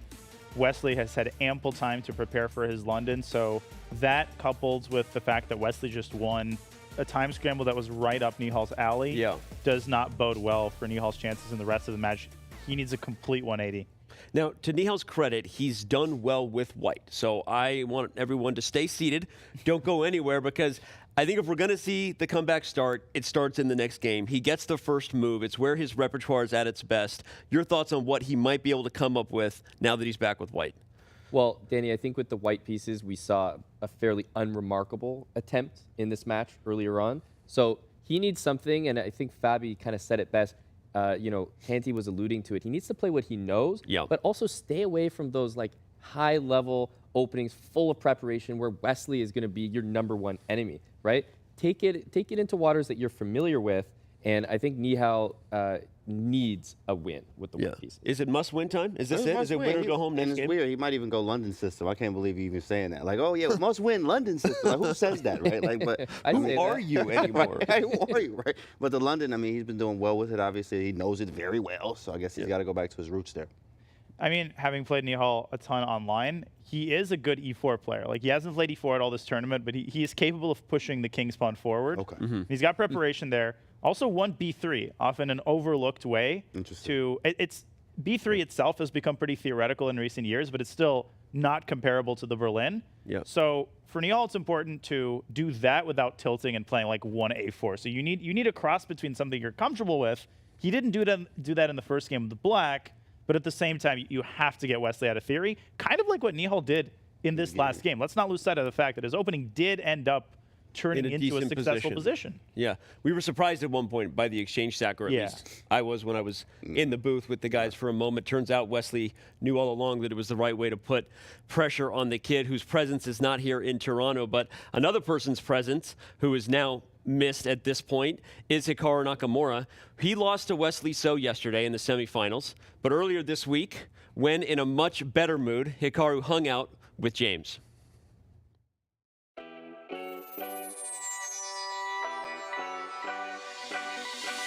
Right, and we are here with the man, the myth, the legend himself, and nobody else. The champ is here. Hikaru Nakamura, man, what's up? Well, it's good to be here. Gotta ask you, now that you Mr. World Champ here, do I have to refer to you as World Champion Hikaru Nakamura every time we talk to you? Nah, I mean, I've said before, I'm a streamer first. If I had to, I was going to have to do it. World Champion Mr. Hikaru Nakamura, how are you? World Champion Hikaru Nakamura, do you need some water? You know what I mean? What scares you the most? You mean in general? Or yeah, like anything. Anything. I mean, the only thing that I really don't like animals. are like spiders and like cockroaches. Probably the two things that I really don't like. So if you saw a cockroach, would you scream? Would you like ah? It depends if I'm wearing shoes or not. If I'm wearing shoes, I'd probably just try to kill it. Yeah. But if I'm not wearing shoes, yeah, I would try to run away pretty quickly. Perfect, perfect. Good to know. So how do you handle the high stakes pressure? Of course, look, you already just won some money. You've done it before. So now we got $200,000 on the line. Of course, one of the biggest paydays of the year. How do you handle the high stakes pressure? I mean, it's just a chess tournament. Ooh, you hear that, Chad? It's just a chess tournament, right? $200,000 on the line. It's just a tournament, right? Congrats on everything. Yeah, thank you. And good luck to you in the CGC. Thanks.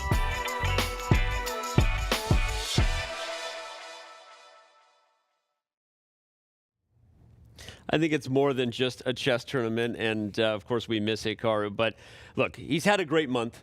He won the Fisher Random World Chess Championship. He is now a FIDE World Champion. He had a great run at the CGC to get third. We're surprised maybe to not see him now in the final, but talk a little bit about Hikaru's CGC overall, Danya, as a guy who covered as much of it as almost anybody. Yeah, I think it was a very solid performance. Obviously, Hikaru is going to be disappointed in anything except first place, but chess fans tend to fall prey often to the recency effect, where they see that Hikaru won the Fisher Random, like he beat Magnus, therefore he must beat Wesley.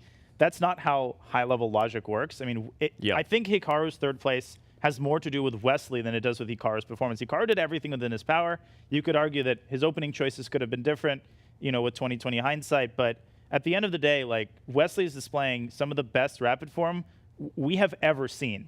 And, you know, that's something that Hikaru can use as consolation. He didn't beat himself. Yeah, he ran up against Wesley. He didn't beat himself, still playing incredible chess. We've been incredibly impressed by Hikaru. James, your thoughts on, I know you had your guy Hikaru here. He broke your bracket. That's really what's upsetting. He broke your bracket. Man. Yeah. Broke my bracket, man. But of course, at the same time, look, sometimes the bully gotta give hit sometimes. You know what I mean? Like he wins everything all the time, right? So when he doesn't win, it's like, he didn't win? What do you mean, right? It's like crazy. The world turns and spins and stuff. But at the same time, I mean, Hikaru did a great run. He made it to the semifinals, only losing to the guy that's beating Nihal. Like, it's ridiculous. Wesley's in excellent form right now, and the only person that could take out Hikaru is an in-form Wesley like that. Yeah, I think, Danny, the thing about Hikaru Nakamura is we hold him to these incredible standards. Yeah. And we have to remember that, you know, shared third place in the CGC is an insane result. let's just talk about how good of an accomplishment that is. But for Hikaru, of course, anything but first. We do hold him to great standards. And, there was a very dramatic moment everyone caught at the end between Hikaru and Wesley when he knew it was over, got up, and, I don't know what he turned around and said. I am a pretty decent lip reader. I saw it live, but I couldn't make it out. But, I think Hikaru, he wanted this, right? But we know he'll be back. Like you said, Amon, I mean, he ran up against the guy that you picked in your bracket. In the end, Hikaru was trying to help your bracket. I think that's probably one of the last things on his mind, okay. Danny. Let's go ahead and say that. But, obviously Hikaru, tremendous player, and he could have gone all the way. That was a coin flip match. We've still got more to do here. There's still lots of chess ahead. And Chess.com brought a small army to Toronto, including 8 commentators. The other night, most of us got together for a night of duck chess, push-ups, and plenty of laughs.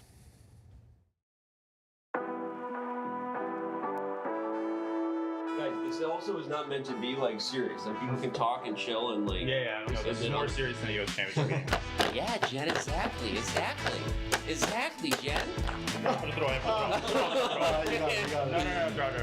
I can't even move pieces. That's weird. Okay. Wait, I gotta move. Hey, I also know that Danya plays better when he's angry. Just like he gave a chip on him.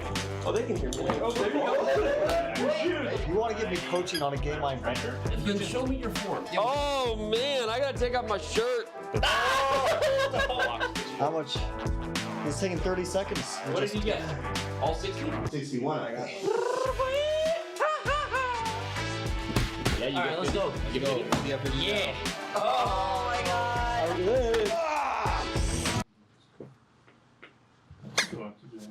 This is so fun. I love it.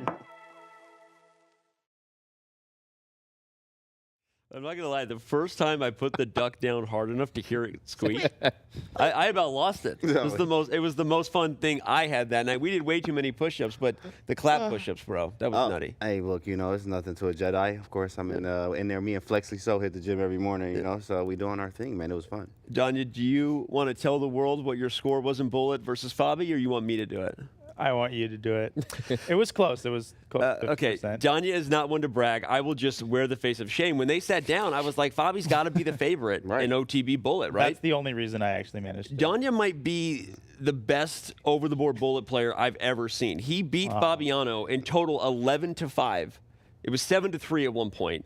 Just absolutely blew our minds. The only other thing that blew our minds about the night was that Amon wasn't there. We don't know where you were. You want to tell me what you were doing? Well, first of all, Danny, I was boxing, okay? I was training for a very important chess boxing match. But, I mean, do I know how to clear out a room or what? I showed up. It's just, it wasn't in the tape. What was this misrepresentation? I showed up, just everyone left immediately. You're right, bro. In fact, you know what, bro? Hold up. Let's get it. Come on, you got chess boxing coming up. Come on, bro. Get right there. Let's go. Right now? Right now. Can't you? Okay. Oh, my Lord. Work, you know what I'm saying? Oh, my land. Do this. How you doing, chat? Look at the form. Oh, and he's clapping. Oh, you clapping? Oh my gosh! All right. Well, we have a quick minute, everyone. Brave means private browsing and so I gotta much put on more. some weight for By this default, Brave blocks ads and trackers on every page and videos you visit, even on YouTube. No ads means even more, up to 3 times faster page loads, faster streaming, faster playback, and faster push-ups. They're still going. It means 35% longer battery life while saving on mobile data and internet bandwidth for Android, iOS, and desktop. Get the best browser for gamers, streamers, and creators. Switch in 60 seconds. Be brave. Do push-ups. Go to brave.com/chess and switch today. This might be the most important. All right. When we return, we're headed to our 4th and final game of the day. Twitch subscribers, hang tight for more great content. We'll be right back for more from the Chess.com Global Championship title match. He finally beat him.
Are you ready for the trivia questions? No, but let's do it anyway. Who is the current Prime Minister of Canada? The current Prime Minister is, of course, Justin Trudeau. Perfect. I didn't have to run through the multiple choice. I was like, looking. Oh, it's multiple choice. Okay, Justin Trudeau. Yeah, like I only know one Canadian politician, so if it's not Trudeau anymore, then I'm done. Which of these is Toronto's hockey team? Or if you already know, you can just let us. I mean, of course, it's the Maple Leafs. Thank you. Okay. I think because there are two maple things, I'm going to go with the maple one. That's how I passed my final school exam as well. Maple Leafs.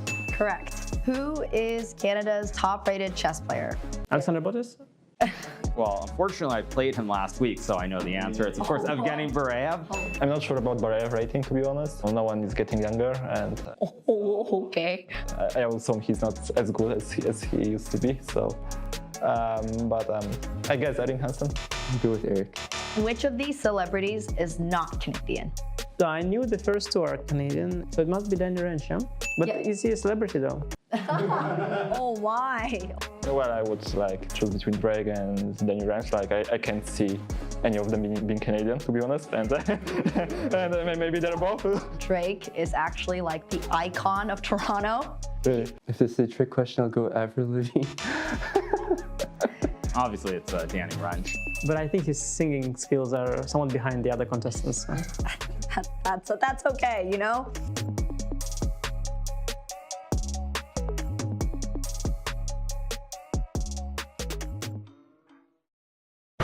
The Speed Chess Championship is back and bigger than ever. Keep running at d6, and he won at d6. Hikaru blundered it. He had to take the pawn on d7. The 2022 Speed Chess Championship features the most exciting lineup in SCC history and over $100,000 in prizes. Representing the next generation are Norbek Abdusatorov, Arjun Erigaisi, Nihal Sarin, and Gukesh Domaraju. Defending their elite status, we have Dmitry Andreikin, Anish Giri, Maxime Vachier-Lagrave, Wesley So, Levon Aronian, Jan Nepomniachtchi, Ding Liren, and Fabiano Caruana. Headlining this incredible field are the reigning world chess champion, Magnus Carlsen, and the reigning speed chess champion, Hikaru Nakamura. These 14 combatants will be joined by 2 qualifiers. Oh my God, 96! 86. Oh my goodness, he missed it. The Speed Chess Championship 2022 begins November 21st. Fasten your speed belts.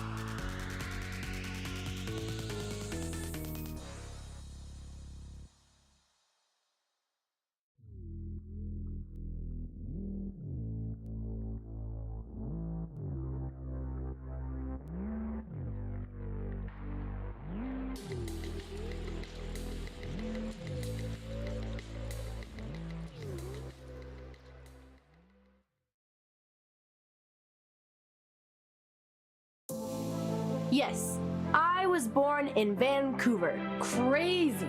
But as fond as I am of that place, it's pretty tough not to fall in love with the city of Toronto. Natural beauty abounds inside Toronto and pretty close by. The largest city in Canada, the people here have been playing chess in clubs, in universities, and public parks for well over a century. And now this wonderful place plays host to the very first Chess.com Global Championship Finals. Facing elimination for weeks, 2 of the world's best players are one step away from completing their quest for the queen-size share of the $1 million prize pool. 1 second now for Hikaru. He's just trying to prevent the match. Queen C4 the rook! That was the end of his chances. Oh my God, what a finale. My wife, you're in the right place. It's time for the CGC's championship match. Toronto, Canada officially has it all. Just like my sister, Alexandra. Dude, did you write this? She's asleep.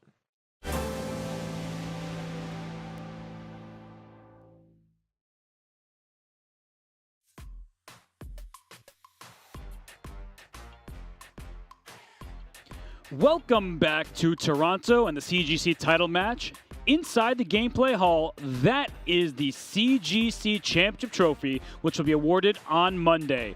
Also to be awarded, the $200,000 first place prize.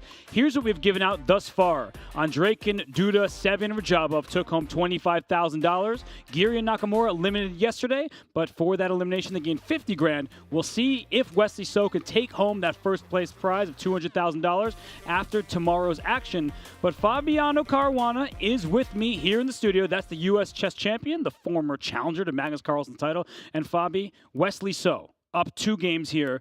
During the break, did you maybe think it over? What does Nihal Sarin have to do? Can he do it? Well, absolute disaster for Nihal. That's all I can think of this match so far. What he has to do in this next game is win at any cost. He can't go into that good night silently. If he has a coach here, that coach needs to tell him you have to win at any cost in this game. If it's a 2-point lead tomorrow, almost guaranteed victory for Wesley. So this is a must-win game. This is extremely high stakes for Nihal. And Wesley So, just such a difficult player to defeat. Hikaru Nakamura played him in 8 games. Hikaru won 0 of those 8 games because Wesley does not lose very often. As you see, Wesley and Nihal seeded, getting set for Game 4, the last game of today. We're going to just dial in with Wesley So because he had an impressive path here. Fabiano, he struggled in his round of 64 matchup against Denis Lazovic. You also struggled in that first matchup, so no easy opponent in this field. But since then, he took down Ivanchuk. He barely got by Jeffrey Zhang, and it feels like he's improved as the matches continued. Yeah, I think that is a facet of Wesley's personality, that the better he does, the more confidence he gets, and the better it makes him play. So once he started getting into the groove of the event, getting past the early matches where there were maybe a bit more of nerves, like I don't want to exit early, you know, and now he's really feeling good about his tournament. Well, he's going to be feeling good heading into this game. We'll see how the opening stage goes. Knight F3 from Nihal Sarin. And Fabi, B3. So this kind of Nakamura system, Ariban, the Beast, deserves a shout out as well. But he is trying to take Wesley out of any sort of preparation.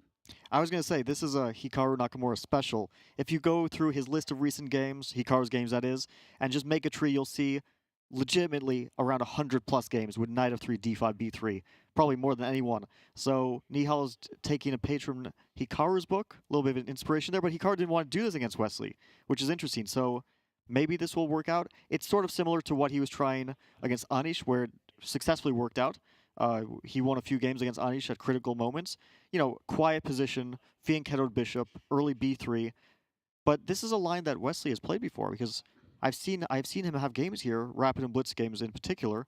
I think, is the move here bishop, yes, c7 with the tactical point that you can't take on c6 because of that queen to z6. Looks like you win a pawn, but in fact you would lose a piece because of the mate on h2. Right, I'll show that variation real quick here, that a move ago, instead of knight to d2, if you took on c6, that would have been a blunder. Pawn takes c6, bishop takes c6. Well, this is really the blunder because queen d6 attacking the bishop. If the bishop tries to take that rook in the corner over here, then queen takes h2 is check and mate. You lose a piece on the spot. So we saw instead knight d2, queen d6, and g3 played. That weakens the light squares, and it's just kind of a position, right, where white tries to play against this isolated queen pawn, but when you have an isolated pawn, the adjacent files are open for your rooks. Yeah, this is a fight between the structure and the activity. The isolated pawn gives black a bit of extra space because it's advanced in the center compared to white's e3 pawn, and also gives black's pieces a bit more freedom to develop. For example, the bishop on c8 has a wide choice of squares it can go to g4, for example, or to h3. But once it gets there, it's not clear that it actually makes any inroads into white's position. I played against Nihal, I think, only one time at the FIDE Grand Swiss last year, and it was exactly the same structure. It was an isolated pawn, and he didn't handle it so confidently in that game, I have to say, although it did end in a draw. So I'm kind of wondering if this was a good opening choice, because black gets a lot of activity. White is going to have to try to soak up the pressure. It's not a very pleasant thing to do. And theoretically speaking, Black is considered to have a very good position in this line. Yeah, the evaluation bar is a testament to that. And I remember that game. You had the advantage. He played good defense when the time came to it. But this already seems to be a decent start for Wesley, and he's spending time. So I think Nihal, he's learning he needs to put pressure on the clock in this matchup, because in Game 3, which you just saw, Nihal was very close to evening up the match score. If he found a few accurate moves, we probably could have trusted his position a little more. Then his king got unsafe, and that's where things spiraled out of control. So right now, it's kind of a more solid setup, but Wesley playing bishop b6, eyeing the d4 square.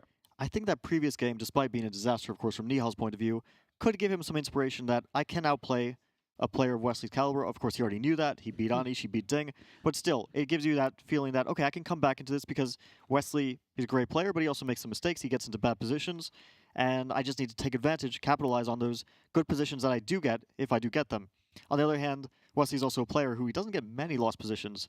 Maybe he'll have that thought that, you know, I got one chance, but it's not going to come so easily the next time. And look at this, a tactical sequence already. There's a trade on c6, and knight c4 comes. Do not take that knight. You lose your queen, so the queen steps out the way. And now we have a bishop pair. And very importantly, this bishop is fianchettoed on the long diagonal. The evaluation bar may say 0, slightly better for black, something like that. But the long term could be advantageous for white, except for the fact, Fabi, Aman, when he and I were commenting together, he raises this good point. When you see a bishop pair, and then one side has a knight, you often want to trade one of the bishops. And here, bishop a6, before I can even finish my thought, it's played. Because if the light square bishops are gone, this knight on f6 becomes a great piece, hopping around. Well, you don't have to ask Wesley twice. This last move, bishop to a6, was practically a no-brainer from a positional point of view, because, of course, black doesn't want to fight against those two bishops. And not only that, the bishop on c8 was passive, so you want to trade it off, because it wasn't a very good piece to begin with. And after white takes, if white were to take, then rook takes. Black is also ready to double on the a file, putting some pressure on a2, which suggests to me that white will either immediately or in the near future play a4. To me, a4 is just a very natural move. You have a backwards pawn, and you want to turn it into potentially a pass pawn, because someday, probably not anytime soon, but someday white might try b4, a5, and convert that pawn into a pass pawn. On the other hand, black does have the central control. c6, d5, very, very good central pawns, and if the pawn were to move up to c5, it even controls more squares. The problem with that is, of course, that doesn't lose a pawn, but either loses a pawn or wrecks black's structure, because he might have to play g takes f6, and you don't want that. Right, queen takes f6 is met by queen takes d5. That would be a free pawn that Fabian was talking about. So we see some of the ideas here that black is going to double in the a file, and it kind of reminds me of the game between Hikaru and Wesley. Wesley, the black piece in that game, he defended quite accurately to make sure that the game was level, and then there was a straightforward draw from there. But right now, I feel like Wesley So's in phenomenal form, because he's playing somebody who is not a renowned theoretician. Where Nihal Sarin thrives is in these middle game positions. We've looked at the insights. He plays many wild games, and then also the end game. We saw him beat Anish Giri in a really beautiful end game in the Armageddon match when he was ahead on the clock. Even if theoretically should have been drawn, it was practically difficult. So I feel like it's a perfect style to play against Nihal if you're Wesley So. Yeah, well, we see that Nihal has a lot of wild games, and the previous game was one of them. That one didn't work out in his favor, but even though we say Nihal is not really a theoretical player, he was actually causing a lot of problems with the white pieces for Anish Giri, who is indeed one of the best theoreticians in the world. So he might not be the most theoretical player, but he can still find some ideas here. And from the time expenditure so far, it seems like he knows the position a little bit better than Wesley. On the other hand, he's traded off a lot of pieces. What are your winning hopes here against Wesley? It's not very likely that you're going to be able to outplay him from this position. So the way I see it, not an opening success for Nihal. Well, you asked that rhetorical question, and I was like, I've never actually lost to Wesley because I've never played him, but I certainly haven't beaten him. You're somebody who has played Wesley in many games. What is that kind of recipe needed to take him down? Not necessarily in this position, because there aren't that many pieces remaining, but if you were in Nihal's corner, what kind of suggestions would you give? I would say, yeah, I did play Wesley many times over the past decade or even more. In fact, we played our first game in, I think it was the year 2004. That was going back a long time. Whew, when we were just aged kids. yourself. Yeah, it's been a while. And like, how do you beat Wesley? That's a good question. I think that the main thing is you have to make him uncomfortable from the start. And he's not going to be uncomfortable in this position. The way he's uncomfortable is you play very quickly from opening, you get an opening advantage, you put pressure on the clock, you show that you're better prepared for the position than he is, and then he starts to get a bit shakier, he starts to feel a bit less confident, and he doesn't make the sort of moves that he's great at making, those logical, good positional decisions where you think like, okay, this guy is a positional god. He can make all the right moves. He doesn't create any weaknesses in his position. Here it feels like Wesley is going to be very comfortable. First of all, I like that nickname, Wesley Positional God So. Excuse me, Flexley Positional God So. And you have a lot of experience playing him, and you just kind of said it all, that nobody has the exact necessary ingredients to beat Wesley. Sometimes he gets a little bit uncomfortable, but for the most part, he is a very practical player. He's a very solid player, and maybe he doesn't win games, individual games, as much as some of the other top guys, but he rarely loses. And Wesley, he's locked in, he's in form, and he's taking his time because the position is simplified, but not simple. As you were pointing out, Fabiano, there are going to be some positions where Black may have to deal with an outside pass pawn, and that will not be easy. It's not like even material game is just a draw. If we can establish a pass pawn on the outside here, and White's rooks can start barreling down at the other pawns, I feel like that could give Nihal some good chances, because outside pass pawns distract pieces away from the center. Yeah, I think that White's chances can only lie in a potential passed A pawn. On the other hand, if I'm Black and I see B4 coming at me, I think, okay, you want to create a pass pawn, I probably can't stop that, so I'll give you a pass pawn first. After B4, I'll play C5, and you'll probably take on C5, because you want to create that outside pass pawn. On the other hand, the C pawn is also a pass pawn, and the A pawn is kind of firmly blockaded for the moment. Of course, you never know with these pass pawns, they might get dangerous later into the game, but Black also has his fair share of chances with the C pawn, potentially even D4 coming, trade off more material and get closer to that draw. Of course, Wesley wants to draw in this game. He recognizes from the match situation that a draw is almost akin to, well, at least getting closer to a match victory. So he wants that draw. He's happy to trade off more pieces and get into a more drawish position. Yeah, so he just slid his rook back to 8. Now it is Nihal on the clock. I'm trying to come up with ideas for White, because Black's next move, it's almost pre-movable. C6 to C5. We just point out B4 will still be met by C5. Rook to C1 going to the semi-open file, met by C5. I think the only move that I see that will not be met by C5 is Queen D4, because I don't want to allow this pawn structure to be compromised. And that's not the biggest deal in this particular endgame. But Fabi, Queen D4 here, I feel like that's actually an option for White, because the transition into the rook endgame, now all of a sudden if you play C5, I'm starting to wonder, can I just allow you to take me here and really try to get this outside pass pawn? So after Queen D4, which looks like a very logical move, because you want to try to change the structure a little bit, make C6 more of a backwards pawn, I actually like the move C5. Okay. Even though you think, okay, I'm wrecking the structure on the queen side. But thing is, in rook endgames, this structure is actually not very bad for Black. In middle games, you have a very weak king, and you want to avoid this at all costs. In rook endgames, king safety is not a big deal, and the king is very firmly situated on G7. And if we can just go a little bit deeper, let's say White sees that Black wants to play C4, plays, let's say, rook F to C1. Even C4 here, I don't think is terrible. Let's say White takes, and B5. It's still leading to very drawish types of positions, although, of course, Black would rather not do this, but the drawish margin is very, very high. Yeah, if White were to go for this one is actually... Oh my gosh! Speaking of a high margin for a draw, they just agreed on a draw, and the position is equal, but you were just saying before, this is great news for Wesley So. He makes the most draws by agreement of any of the players in the field. We've seen that on his stat card, but the game's over. I don't get it. I'm in a little bit of shock, not because the position was better for Nihal, of course it's not, it's an equal position, but the match situation is such that, I mean, you just have to play for a win. We said this was a must-win. It's not strictly a must-win. Of course, the match continues, and he'll have to win 2 games out of 4 tomorrow. But when was the last time that Wesley lost 2 out of 4 games in a match? I can't remember it. I mean, I'm sure it's happened at some point in history, but does Nihal feel comfortable in trying to play tomorrow 2 games, must-win games, just to get to an Armageddon? Wow. I can't imagine, And you know me, I'm always clamoring to ban the draw offer, make them play it out. But somebody who did not want to play out is Wesley So. He takes that draw, and now with it, a 3-1 lead after day 1. You could not have scripted this better for Wesley So, winning with the white pieces, drawing with Black. Yeah, I mean, he's very happy about this development. He was probably nervous before this game, thinking, okay, Nihal's going to go all out against me, try to win this game, try to get back a little bit in the match, still be behind, but at least be in a better situation. And suddenly he has an effortless draw. He didn't have to do anything in this game. He didn't have to calculate anything.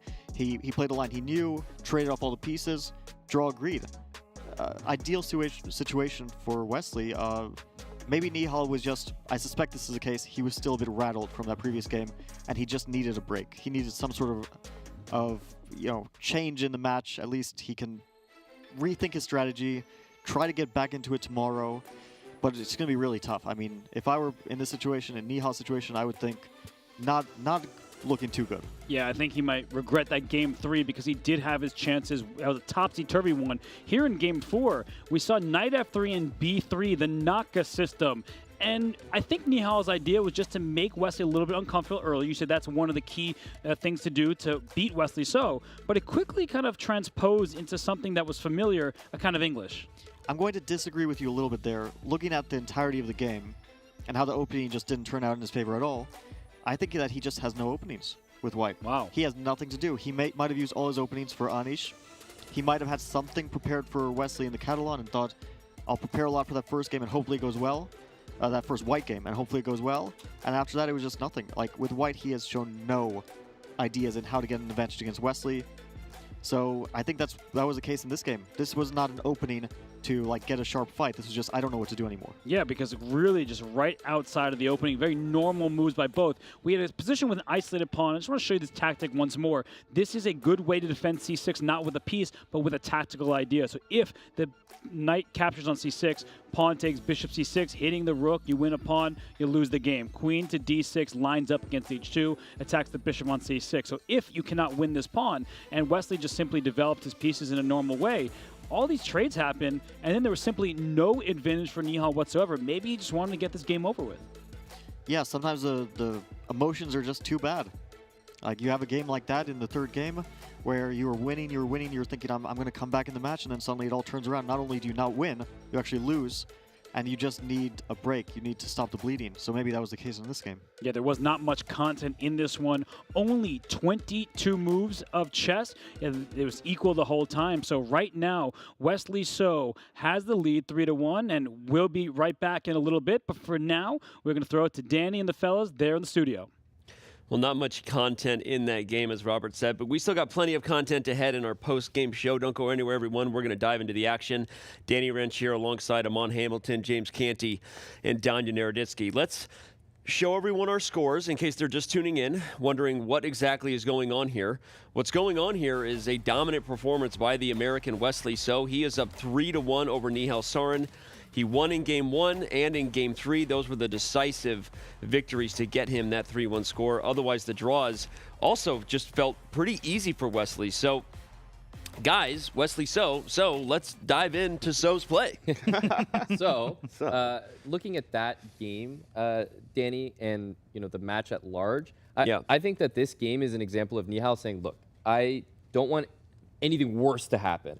I honestly look at this, and I think he didn't want to lose another game where the match is basically done. Yeah. He wasn't having a good day. He wanted to stop the bleeding. He didn't have any new ideas. I didn't mind his opening choice, actually. Right. But nothing was generated from it. Well, I was saying that opening choice maybe showed us a little bit of what So might have played against Hikaru Nakamura. He played this knight f3, b3 kind of vintage stuff, which you faced a lot, Danya. Yeah, but you can tell that Nihal is frustrated because Wesley plays bishop c7, and the first thing that goes through your mind is, of course, he knows this too. I mean, he knows everything. He sees everything. I don't know what to play.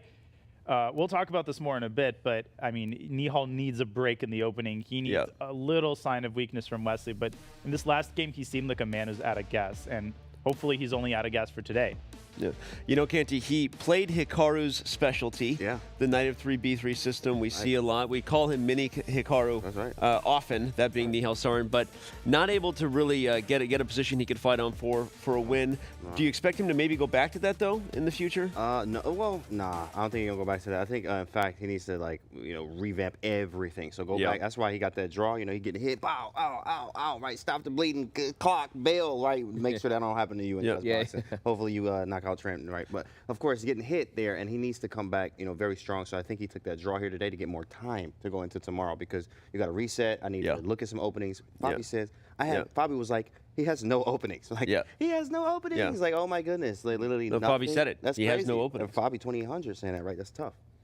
Yeah, it's bad. The situation is bad. It's hard to sugarcoat it. if you're Nihal, you have to sugarcoat it. A 2-point comeback is not unprecedented. It happened. Danny. Timur It Rajabov happened came with back Timur from 2 against Rajabov. Anish. Listen, Nihal won 2 games to cut a 1-point deficit against Anish Giri. So we're not talking about something totally insurmountable. What's scarier is just how solidly Wesley is playing. Like, it's just against the framework of Wesley's form.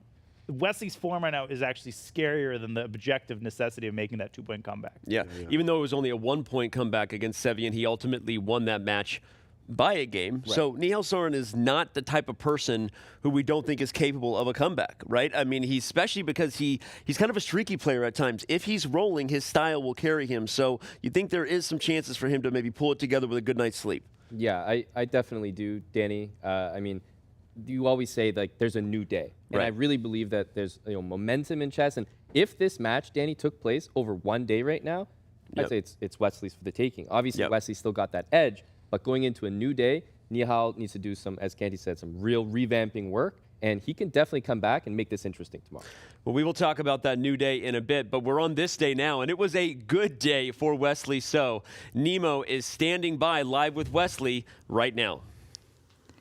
Thank you, Danny. I am here with Wesley. You had an absolutely fantastic day today, and you beat Andrakin in the round of 8. You beat Hikaru in the semifinals, and now you are currently having a 2-point lead against Nihal. What's contributing to your excellent play?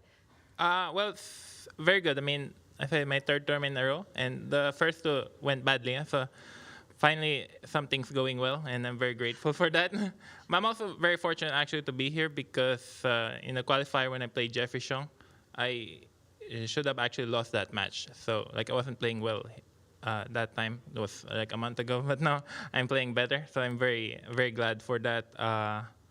Obviously, at some point you get tired of losing too many games and you want to do better. Hopefully that's what's happening to me right now. Of course, and I wanted to ask, what happened on that Game 3, King to C1? Yeah, that's insane. Because basically I'm down an exchange and a pawn before that, and Nihal found all these accurate moves, E5, D5, Rook D7, like he found all computer moves, like 5 moves in a row. And I was reeling at that point. I was also down on time. So that was really a critical moment of the match because he was like winning. I mean, it's not an easy win, but he was definitely winning. And if I made one more mistake, then the game would be over. So, yeah, I was just trying to make use of all the chances that could arise. Try to never give up. And, it's blitz, and anything can happen.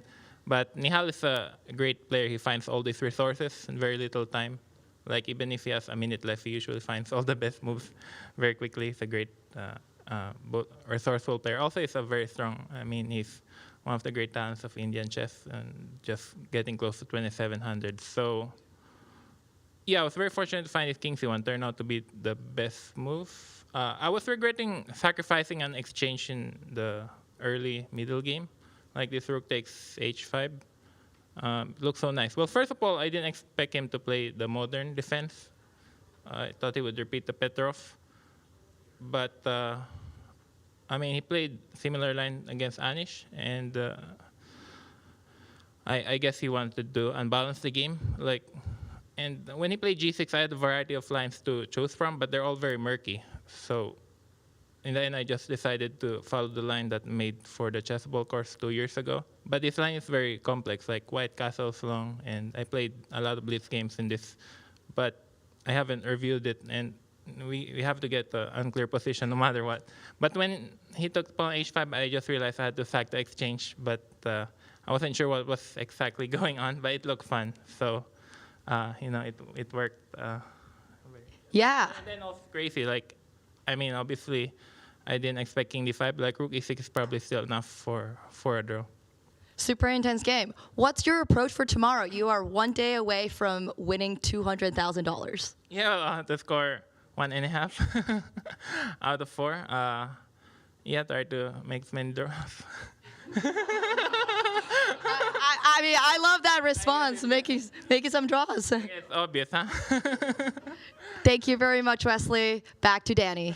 Oh my God. I don't know if he was laughing at his that he knows he's kind of a draw meme. He knows he's able to make draws on command better than anybody in the world, or I don't know what he was. It was kind of like about. it was like a what do you have to do tomorrow, and he laid out literally what he has to do. I have to make 3 draws. But guys, like, and then brush my teeth. we talk about this with him a lot. I know Fabi kind of said yesterday that he thinks sometimes Wesley's bluffing a little bit and that he's more confident than he says. But replay that interview, fans at home and everyone. He focused on the match he should have lost to Jeffrey.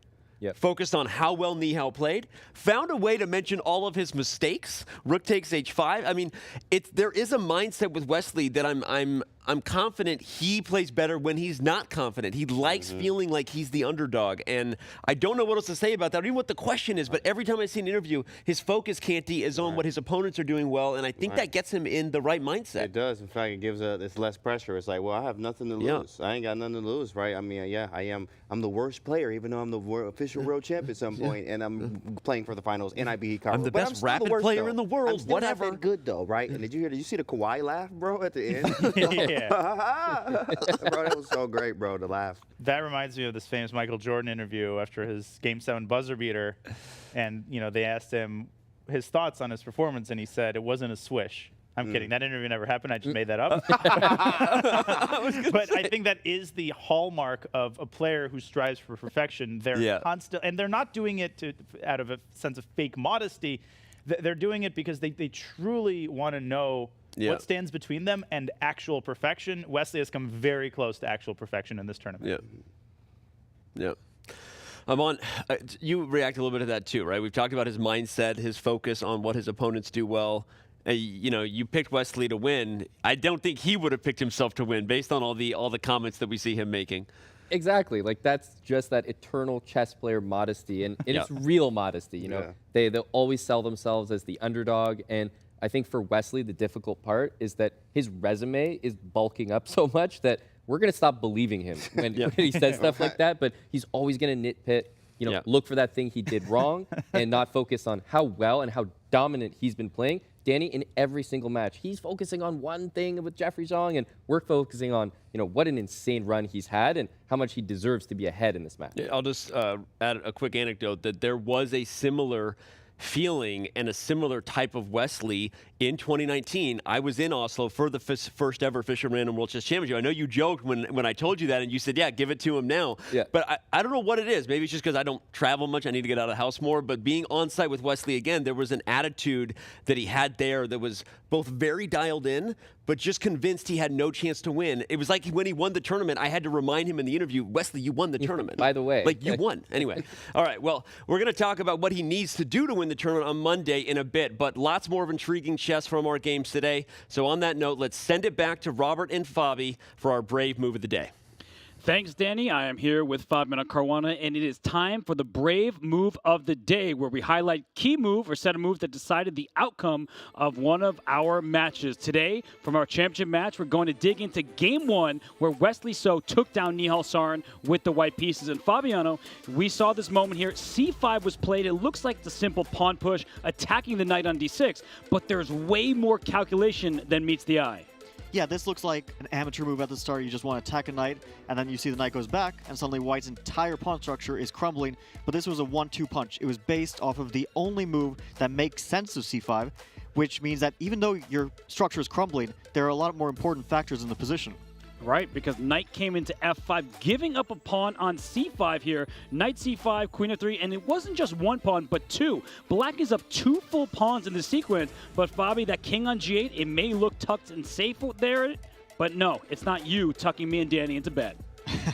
Well, the problem for Black here is that even though he's taken 2 pawns, his knight is left completely offside, one knight on a4, another knight on c8, and after White plays the move queen to g4, we're threatening knight to h6 check all of White's pieces in the attack, especially these 2 knights, which are absolute monsters, especially the knight on f5. This piece, not only can't it be extricated from f5, it is jumping into Black's position with decisive effect. Yeah, it's a really nasty position, and queen to d7 was played. And it wasn't just the first knight, Fabi. You called it knight g6. 2 knights galloping into the position, and there are just too many threats for Black to deal with. Well, let's say black plays any sort of move here besides what he did, which was to capture knight. Let's say he makes another move saying, okay, I'm ignoring all your threats, like knight to c3, for example. Now comes the even more devastating blow, knight to h6. First we have what's almost like a pseudo checkmate because black's king can't move anywhere, forces him to take the knight on h6, and then we have a discovered double check. You don't see many of those. Knight to e7. Black can't take the queen on g4 because it's also a check from the knight on e7. The king can move to either one of two squares, but it doesn't matter where it goes because in both cases it is checkmate. Queen to g8, king to e8, and now knight takes c8 with another discovery, and black is losing all his pieces, followed by getting checkmated. Right, at the end of it, you'll have to do something like this, and that is check and mate. So in the game, and after knight g6, that knight was captured, but when the pawn took back, in comes this queen to deliver a mate. There were just a few moves left. Knight e7, let's sack the rook for the knight, and then the best move was queen takes. If you took with the bishop, you may think you're up a rook, you're going to win this game, but after a move like queen to h3, there's check and checkmate. Unstoppable. Wesley So, from game 1 with that c5 move, he went on to lead today's action 3-1, and that's our Brave move of the day. Remember, it's time to make your move from Chrome to Brave. Try it now at brave.com/chess. Let's send it back to Danny and friends in the playing hall. Great stuff and great breakdown there, Robert and Fabi. Let's check back in with the scores again to show everybody where we sit. It is 3-1 in favor of Wesley. So that game really set things off. So, all right, we have games ahead. We got more games on Monday, but we don't know how many we're going to have depending on what happens in the first 2 games. As everyone can see from the scoreboard, fellas, we will have at least 2 games to get to 4.5 points. You need at least 2 to get 1.5 out of 2. But what do we think is going to happen in those 2 games? Do we think we're all done here after 6 games total, or do you think we're going to go a little further than that? Danny, I think we are going to go a little bit further than that. And I think Nihal needs to get back to that fighting style where it feels like he's ready to play every game for a win. Here I felt in this match so far like he was ready to take a draw with Wesley in certain positions. And I know that, you know, the position's kind of liquidated down, but still, even in positions that were 0.00 on the engines, we always saw that willingness from Nihal to let's play it out. Yeah. Even if it's 100 moves and it ends up in a draw anyway, let's play it out. You tire out your opponent. You might get some chances. He's won the most improbable positions. So I think we're going to see a different Nihal tomorrow where he realizes he has to fight now. And so he's not just going to be making draws in 20 moves, Danny, because that's not an option. All right. Amon thinks we're going further than 6 games. This will not be over in 6. You agree? Yeah. In fact, I think it's going to be over. I think it's over now. I disagree with Amon, 100%. But no, I love my guy. But I know that it's just over right now. This is over. He ain't coming back because Hikaru couldn't come back. That's just my logic there. You couldn't. Hikaru couldn't beat him. He couldn't get through it. We went the whole distance, and he couldn't do it. And Nihal's not having the openings right now. It's not working for him. He's down right now. He took the draw to Sykes there. Where are my openings at? Can't find them. Where's the files? Right. What is this? There's a lot of confusion, I think. So I think this is in the bag. 2 games and now draws. What do you think? I think Nihal's only chance is to make very drastic opening changes. I think he should play 1 e4 with white. And he should perhaps channel Dimitri on Draken and play a Sicilian. Like, he needs to just change everything up completely. Obviously, playing Wesley, super deflating. And as Amon said, he just seemed so deflated by the end of today. Like, no matter what I do, I get a winning position. Wesley just finds 800 computer moves and pulls off a win. So he's got to get out of that negative mindset and focus on the positive, which is that he's had a ridiculous run to get here. It'll be a success regardless of how he does. And so he might as well try to give Wesley a run for his money. Well, you know, he was down a game against Sevian. He didn't complete a 2-game comeback. But he turned the match around by 2 games total. So I don't know that it's totally over yet. This game can be a game of momentum. And the thing about these formats, the rapid formats we do, the speed chess formats we do, we always say that once the day starts, it can really set things in motion because you don't get a rest day if you have a bad game. You don't even get more than 20 minutes, right? So if something does start to unravel, the emotions can be hard to handle, right? And I think that's why I'm curious. If Nihal can just get 1 win on the board, what could that do for him? Not just his confidence. Wesley doesn't play as well when he's not in the zone, right? He can be a player that gets rattled too. So obviously, like all fans at home, I'm sitting here on my couch hoping that it's more than 6 games. So that's my maybe thought to leave it on. But yeah, I genuinely do believe if Nihal wins, we could have a long day. So, all right, before we head out, always wanted to be a chess streamer. Already have a channel but looking to grow your audience to the likes of Hikaru, Gotham Chess, or the Botez sisters? The Chess.com streamer program brings your stream to the world's biggest chess platform with new features that increase your channel's visibility and promote your presence in the chess community. Community streamers are listed at chess.com sorry guys, everybody, boop boop. Chess.com/streamers on their Chess.com profile. All you have to do is connect your Twitch account to your account on Chess.com, set your Twitch category to chess, and start streaming. Throw in the command "start streaming" in the chat for all the details. That's a wrap for us from the One Hotel in Toronto for today. Big thanks to Amon, Canty, Fabiano, Danya, Robert, all the gang, everyone, all our commentators for another great day of live chess here at the CGC. Tomorrow we crown a champion. Make sure to join us tomorrow on Twitch and YouTube as we wrap up our coverage of the CGC title match. The chess starts at noon, 9 a.m. Pacific time. That's noon Eastern. For now, I'm Danny Wrench. Good night from Toronto. Thanks for being with us. We will make sure to see you tomorrow as things kick off, like we said, at noon Eastern Time, 9 a.m. Pacific. We will see you then.